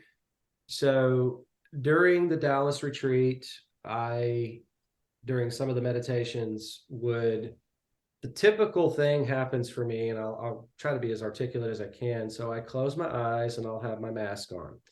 And if I open my eyes, even just a slit, and I tend to kind of do that when I start getting sleepy, my eyes are never really fully closed.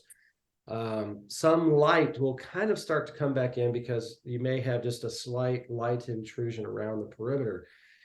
So sometimes I'll see that and then I'll get confused. Like, is that something I'm seeing in my meditation, or is it just some light coming in?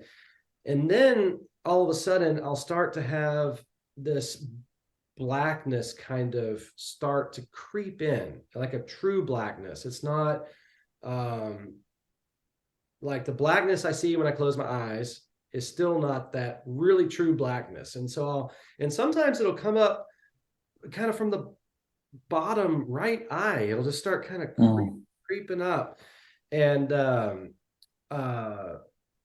so something I do to kind of help me anyway, and I don't know if you or any other people watching this do this, but it's like I will focus my vision with my eyes closed.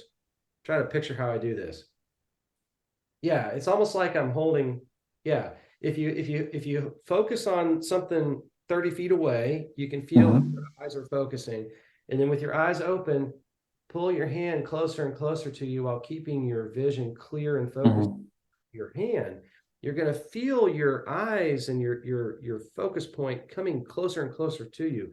So with my eyes closed, just really from the very beginning, I started doing that where I narrowed my focus in, and it almost like it helped me get into that blackness a little bit faster. So going back to this blackness kind of creeping in from the side, and then it kind of starts to grow. And if I focus too much on it, it goes away. But if I relax, it'll keep coming in. And then several times in the Dallas retreat, it was like I almost heard this noise. And it was just that quick to the side coming up. And so much so, to my disappointment, it would knock me out of the meditation. It would freak me out. And I would literally be like, startled. So I don't know what that was. Why? Maybe that was me really getting to that where every place. I don't know. Sometimes I'll have really cool, I'll say imagery, but I don't like that term because it's going to make a lot of people think something different than what it is. So let me try to be even more articulate. It is a slight discoloration. So let's say my vision is all black, and then I'll have these even blacker images that start to creep in and try to envelop the entire vision. Then I'll have kind of over on the right side some squiggly, almost as if you were to take a petri dish of water and an eyedropper of a different color solution and just drop it in from a few inches above and watch it start to diffuse. That pattern it makes, right? It's very unique, not symmetrical, not geometric. It's just doing something. That's what this blob starts to do in one side. And sometimes it's just a different color black, but sometimes it'll be either a purple or a slight green tint to it. And a couple times, not one time, but a couple times, the blackness went complete across, and then it was like a scuba mask. You know how you got the scuba mask that's not the two holes, but it's one big round one. And when you put that on, it's just like I'm putting my hands around my eyes. You'll have this periphery around your vision and then the clarity through the middle. And that was what I saw in the meditation. Wow. And it was so cool. At first, I was like, oh, crap, I got to try to control this. I got to try to manipulate this somehow. And then I just kind of relaxed into it. That's another thing Dr. Joe says all the time, relax into it. And I think that another way of saying that is don't try to control it. Don't freak out, just go with the flow. And so I did that, and I was like, okay, what am I going to see next? I have seen some shooting lights on occasion, just like a quick little zip going up, I've had a few times a pinhole of light. And every time I see that, I wonder, is that the present moment, right? That singularity moment. Is it going to come towards me? Maybe I got too analytical and then it'll go away. It'll just disappear. My wife has seen a lot of cool stuff, and I'll just share my story. Oh, dude, I forgot about this. During the Dallas retreat, during one particular meditation, not once, not twice, 5 times, I had this tremendous shooting pain of almost like heat sensation going right up one of my teeth, the same spot. And the first time I was like, wow, that was cool. Then it happened again. I was like, whoa, that's weird. Then it happened again. I'm like, what is going on? What else? I'm sure something will come to mind. We got back from Cancun, and I got a text message from a friend up in Missouri who's one of his employees had a son in an accident, and the son was paralyzed from the neck down. And my friend reached out to me in an invitation to pray for his employee's son. So I had his dad's contact information, so I asked him to please send me a picture of his son so I could really picture who he was. I didn't tell them this, but I coordinated my wife and I together doing a coherence meditation healing for him. And it was during this meditation, my wife and I are sitting close together, and we're meditating exactly the same time, exactly the same meditation. And later we talked about it, and my wife and I both had the same visualization, which was him in a hospital bed. And he turns towards us, like, just imagine I'm sitting like this, and he's horizontal in my vision. He leans over towards me and reaches out his arm in like a emotional embrace, and there was just a smile of love on his face, right? So I had this visualization and I asked my wife, what did you see? And she said almost exactly the same picture. And it was cool because it wasn't like a movie like that. For those that have never had these kind of experiences, it's hard to articulate, so I'll do my best.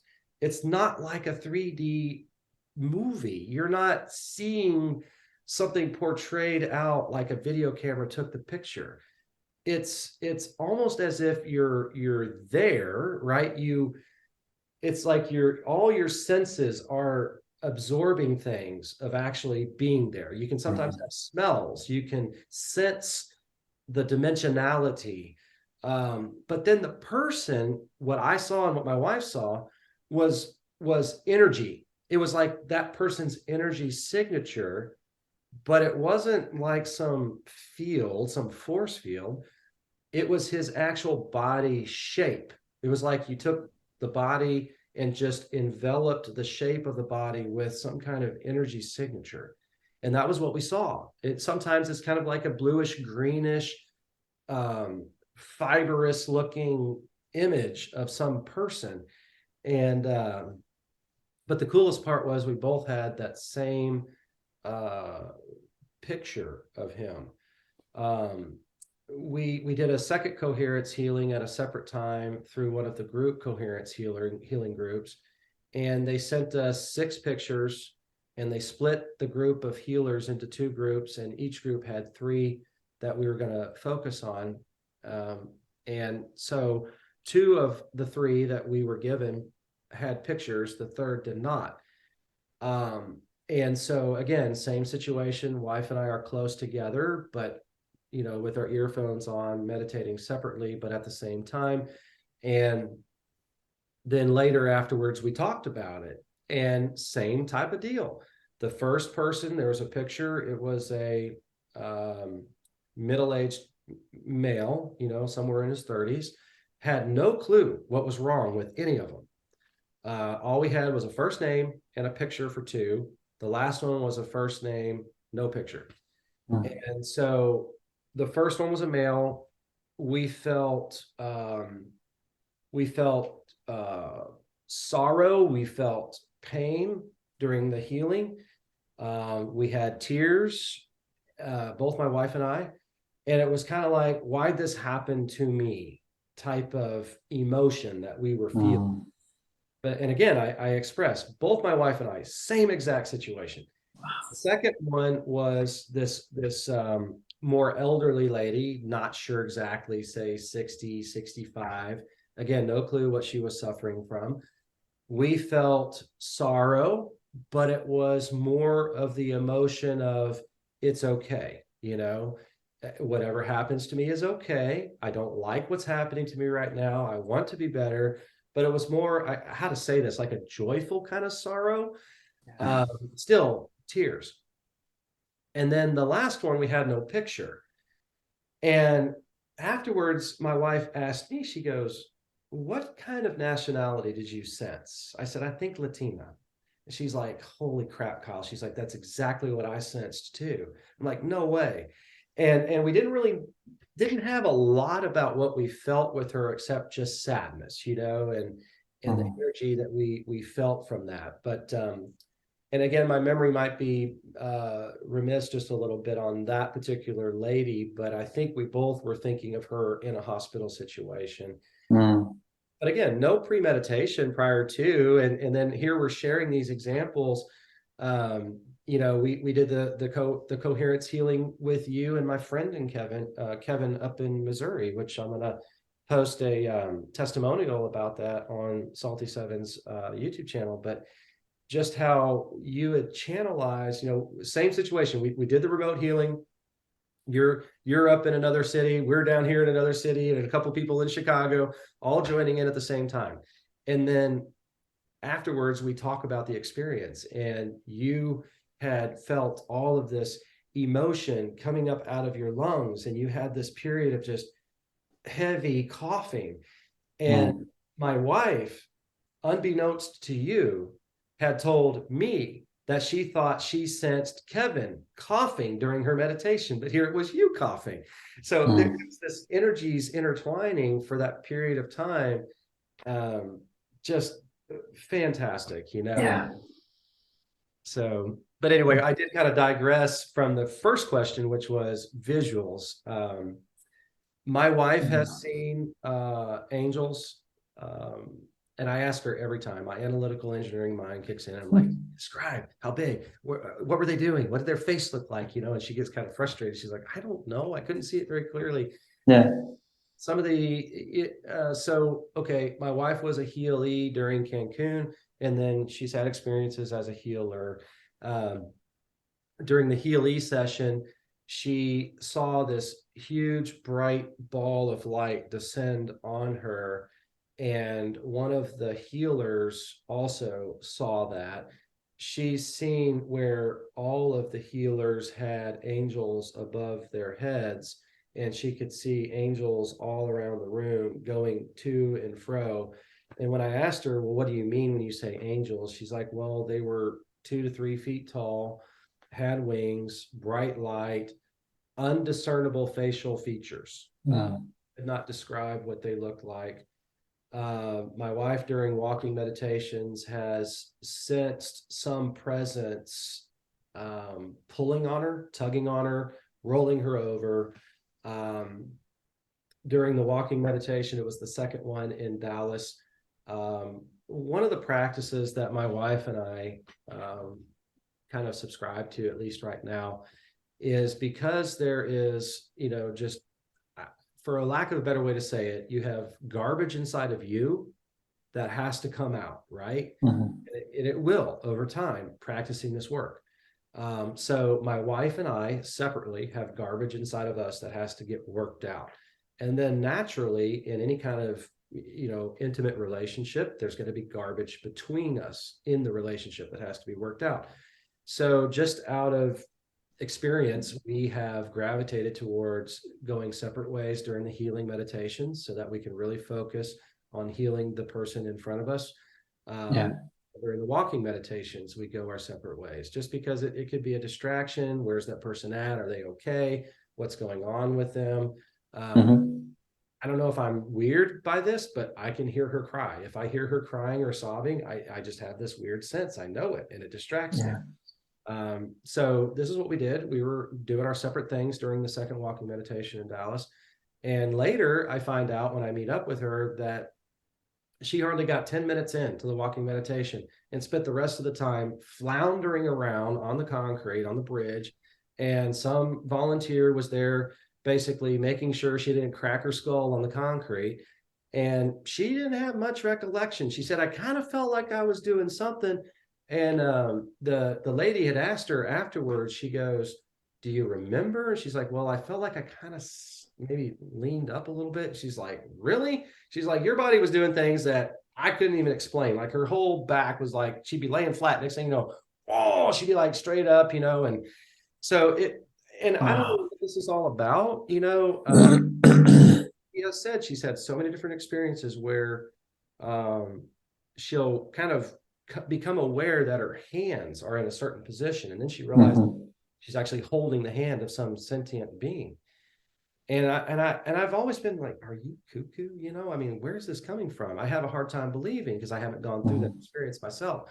And then guess what happens in Dallas? And it's actually live now. You can go to Dispenza's website and watch the very video that I saw firsthand, sit next to my wife, about 10 chairs away from the gentleman.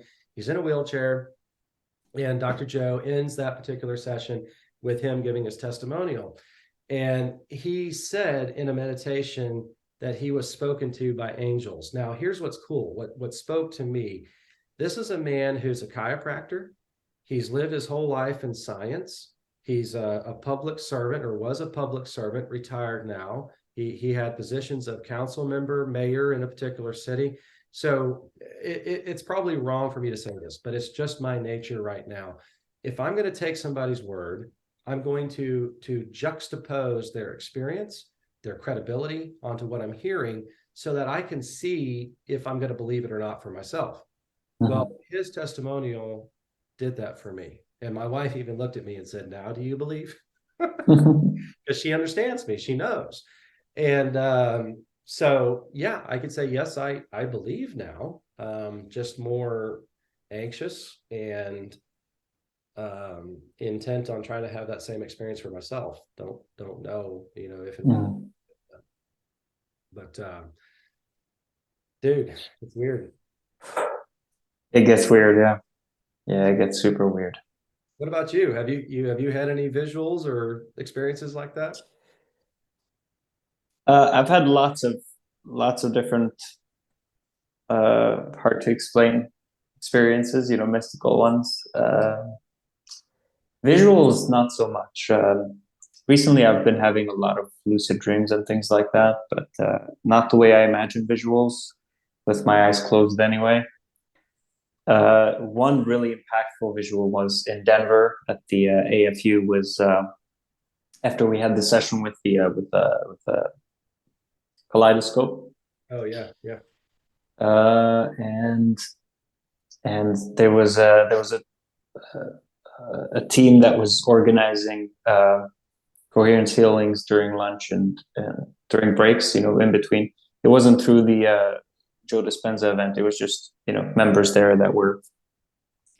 And so I was going to one of those, and I came back afterwards. I only had maybe a half hour to eat my dinner before going to bed and doing the meditation that Dr. Joe puts you to bed and does some more breath work and stuff.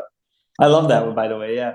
But I sat down, and in the hotel, it was, how hotels usually are. There's a mirror on the wall, there's a table in front of it, and there's like a desk and a chair. I sit down to eat my dinner. I look in the mirror, and there's just two kaleidoscopes around my eyes. Cool. And my eyes weren't my own per se. The way I interpreted it is maybe my future self looking back at me.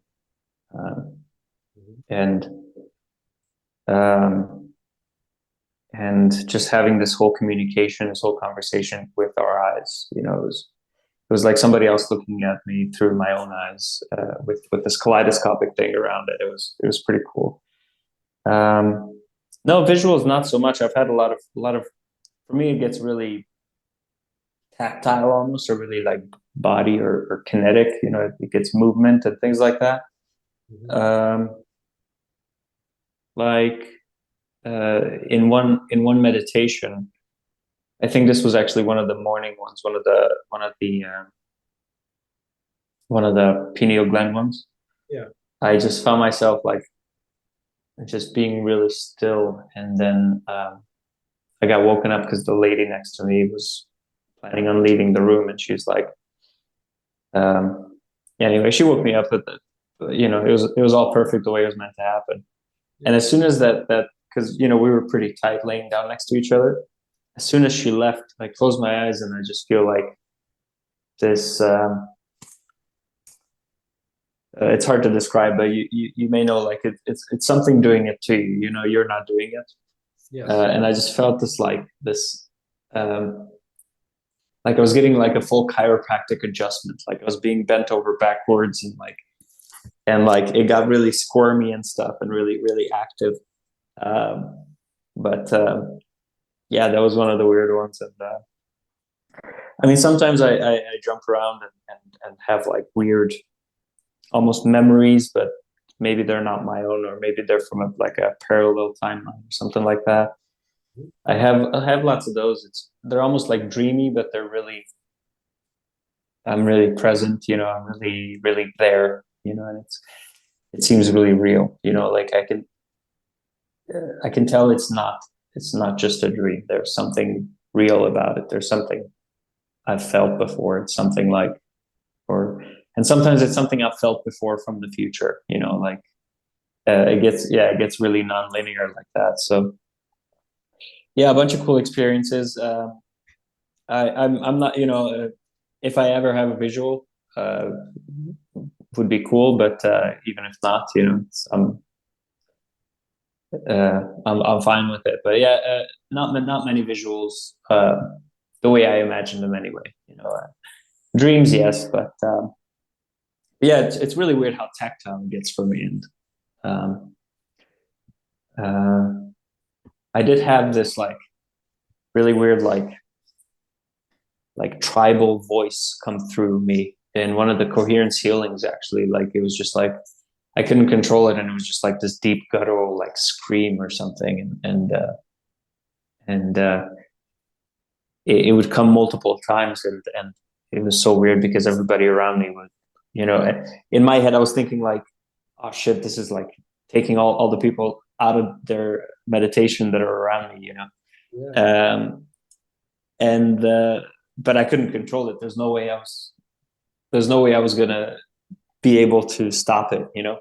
Mm-hmm. And then afterwards, everybody around me was like, "Wow, what was that?" And I was like, "I have no idea." But there was like, "Oh, it gave me so much energy. Like instead of taking them out of the meditation, it brought them deeper inside." So yeah. So that was something really interesting, you know. And that ended up happening in the coherence healings. Um, that were organized by this other group too, you know, during the lunches and the dinners.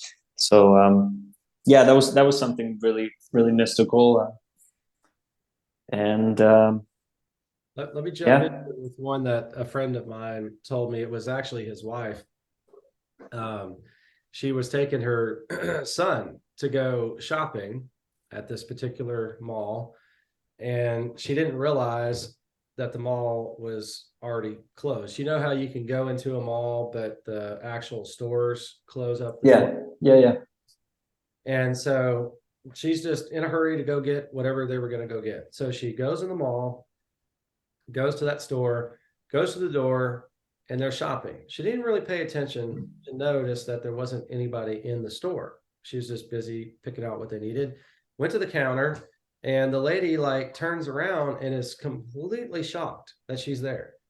And the lady's like, "How did you get in here?" And she's like, "Came through the door." So the lady's like, "All right, whatever," checks them out, walks them back to the door. But before she opens the door, she pushes on it, and the door's locked.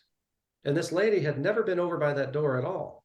So she has to physically unlock the door, open it to let them out. And so I'm talking to her husband, you know, because he's a good friend of mine. And his wife's like, Kyle, I gotta tell you this story. This just happened, you know. So she's all like, woo, you know, about it. And she's like, "I have no idea, but I just walked through a locked door." And I said, "You, my lady, went through another dimension." You know, I mean, that's the only explanation I can think. It's like, you know, for that Yeah. moment in time, it was like a completely different dimension where that lady forgot to lock the door. But when you came back to the current dimension, she had locked the door. That's Mhm. an only logical explanation I can think of. My wife has had a situation where she was driving the car, and unfortunately, I wasn't there to experience this, but she's kind of to make the story short, she's in the middle lane, and there's this truck racing up on one side and another truck racing up on the other. And they kind of were, you know, I don't know if it was a road rage incident, whatever, but they were just kind of, and it was scaring her. And she trumps on the gas pedal and gets up to about 85 to get out in front of them.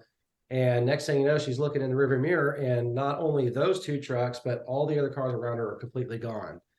And this was when I called her just out of happenstance because I didn't know this was going on, but I just called her, and she's like, "Holy crap, Kyle, I got to tell you what just happened." I'm like, "Okay." Well, while she's telling me what's happening, bam, I hear this loud crack. It was a rock hitting the windshield.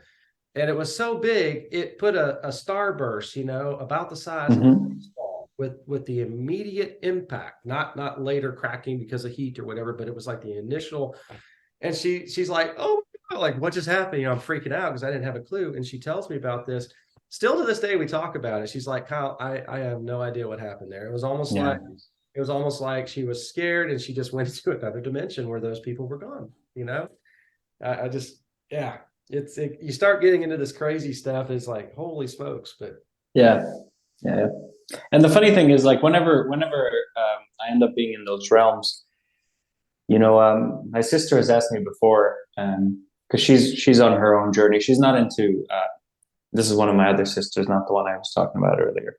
yeah, But she's on her own spiritual journey. She's not familiar with Dr. Joe, but you know, she was asking me like, are you ever scared, or are you ever like, and it's, I had a hard time explaining it to her, but I think it's, the weird part is, it's like when you're experiencing this, there's no sense of danger, right? I mean, there's a sense of unknown, and maybe like you don't know what's happening. Like that could be scary, but in a way, it's not. It's just like, but there's no sense of danger. Like there's no sense of immediate danger, you know, to scare you, like to arise fear. You know, it's just weird. It's like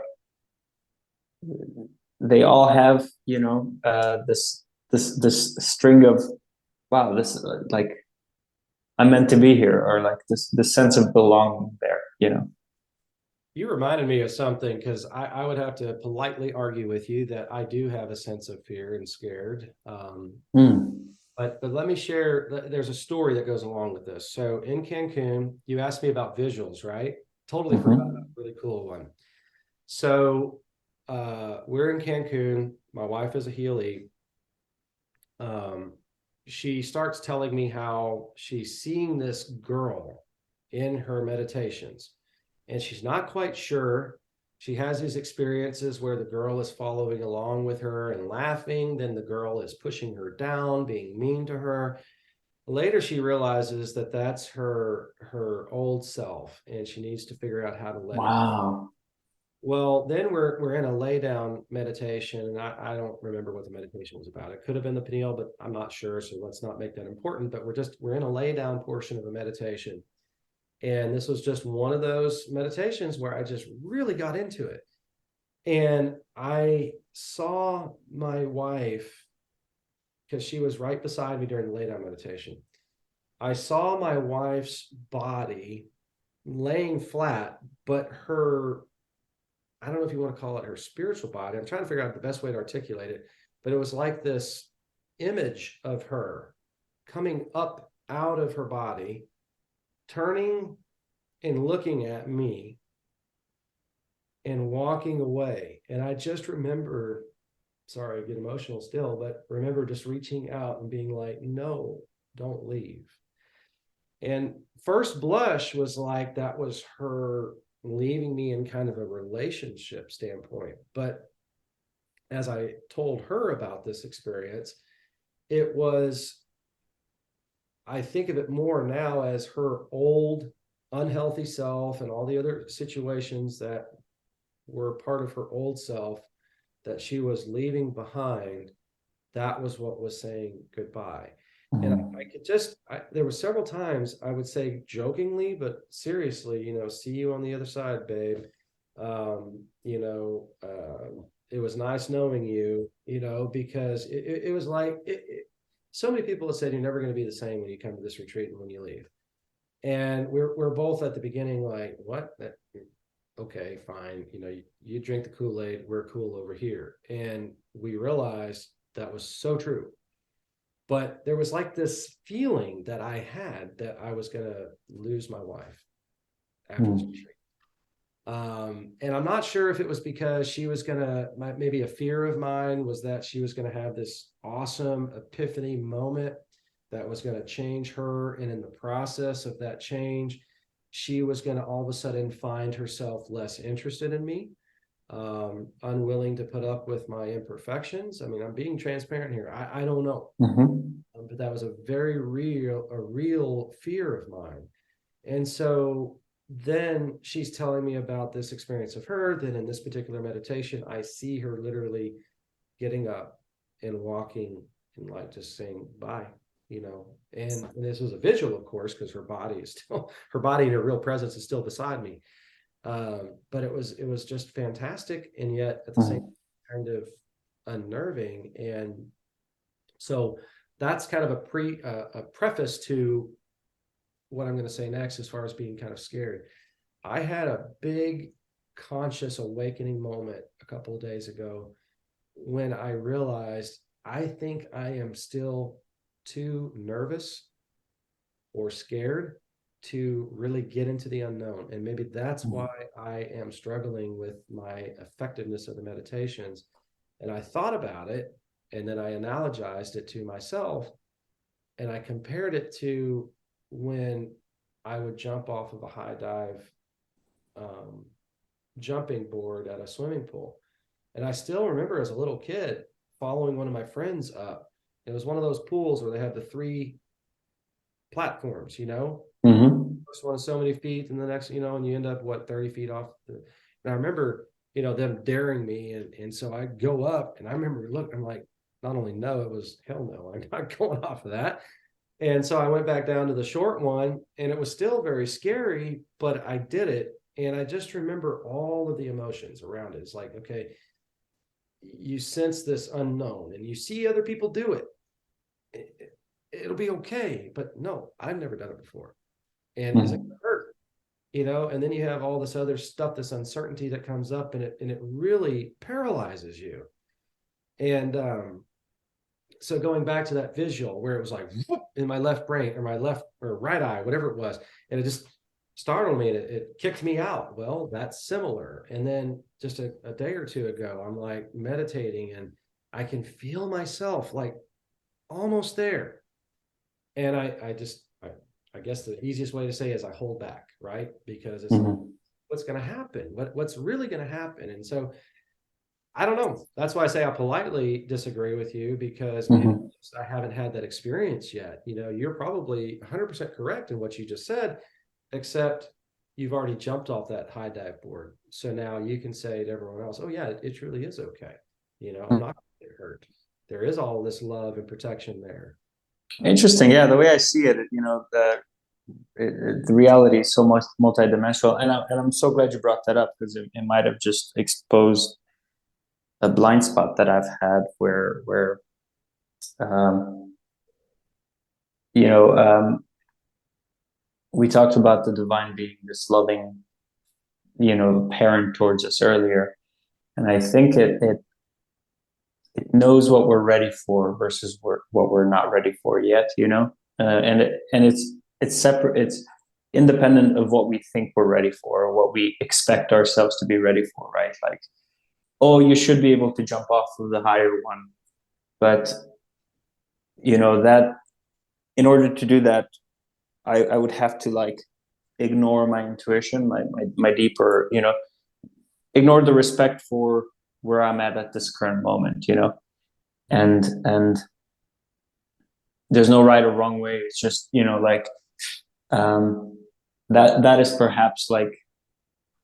perhaps in my future to like experience something that is, that feels scary, even though it isn't, but in the perspective that it feels scary, it's just, we all go through these things. Our soul, or the timeless part of us goes through all of these different things. The order is different, I think, for each and every person, right? Like, some person has to face their ego first. Some person has to face their pride first. Some person has to face their, fear or like shame or whatever it is. So, I think all the stuff that we haven't faced yet in this lifetime or previous lifetimes, if you're open to that kind of belief, is ahead of us yet. And it's just interesting, like different epochs or different stages, I guess. Like, it's totally possible that I have a stage coming up where that comes up. I'm not gonna attach myself to that, grab onto it or leave it behind. But if it happens, it happens. I'm glad you opened my eyes to that. So. Well, you've got a lot of experience now behind you that you can pull from, if and when that comes up. Now, this is also awesome. I think this is a good stopping place. I want to say thank you again for jumping on this Zoom call, being open and transparent with me and our audience. I told you before how much of a help you personally have been to me, and I want to publicly show my gratitude. We are a tribe. Yeah. And that is so cool of a feeling, to be a part of like-minded, meditating, as you said before, beautiful souls. And So would you like to share any final words of encouragement to any particular person listening? Well, before I do that, I do also want to express my gratitude towards you. I've got a lot of gratitude in, for our previous conversations and for this one. It's beautiful that you found this. I find it beautiful that you found this calling of sharing experiences and making it available for others, and not only that you had that calling, but you're following through with it. So that's really honorable and something I something that inspires me also. So yeah. Happy to do it. Any final thoughts? I don't know. I think I mean, all the stuff. If you haven't experienced this, what we talked about yet, there's no describing a mystical experience or a week long experience. Just got to I just got to do it, and somebody told me recently, and it's how I ended up in the situation where I'm in now, of manifesting the story I told you about manifesting my job. Somebody told me, leap and the net will appear. Before that, my life looked like, oh well, I want to make the jump, but then what? And actually the approach I have now, or the belief system I have now, okay, I've made the jump, and now what? And it's only a slight difference, but just being in that present moment and just taking things one step at a time have worked really well for me, and I think, yeah, just keep the future full of possibilities. Well, that man I mentioned, who I was sitting very near at the Dallas event, who gave his testimonial, said he saw himself. So Dr. Joe had shown a previous video of a challenge he did a while back where people literally had to face their fears and rappel down the side of a story building. And so now this man who's at the Dallas retreat is in a meditation. He sees himself on the side of that building about to go down. The only difference is he had no gear on. He had no safety gear, nothing. He was totally free of any kind of restraint. And he said, I don't care. I'm going to go over the edge. So you just said leap. And that's what he did. He leapt off that building. And guess what he said happened next? A beautiful, magnificent eagle floated up, and just he landed right on the back of that eagle, and he took off. And I just, that's a totally cool metaphorical, whatever you want to say, but just I love that experience, that story he shared, because what you just said, leap, and then it will happen.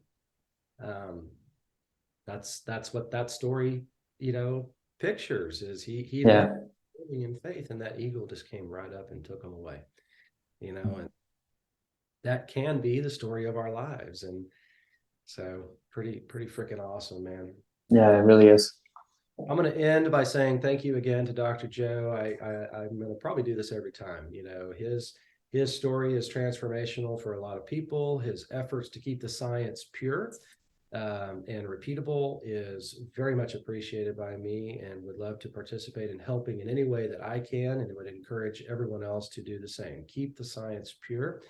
And if there's any way that I can help, reach out to anyone to help them, learn about Dispenza's work. In the future, we're going to have ways to try to help contribute to get people to events. Please, in the comment section below, we would encourage anyone to subscribe. I will give free media out to several subscribers, as we mentioned in the beginning of this Dispenza chat. But all in all, just keep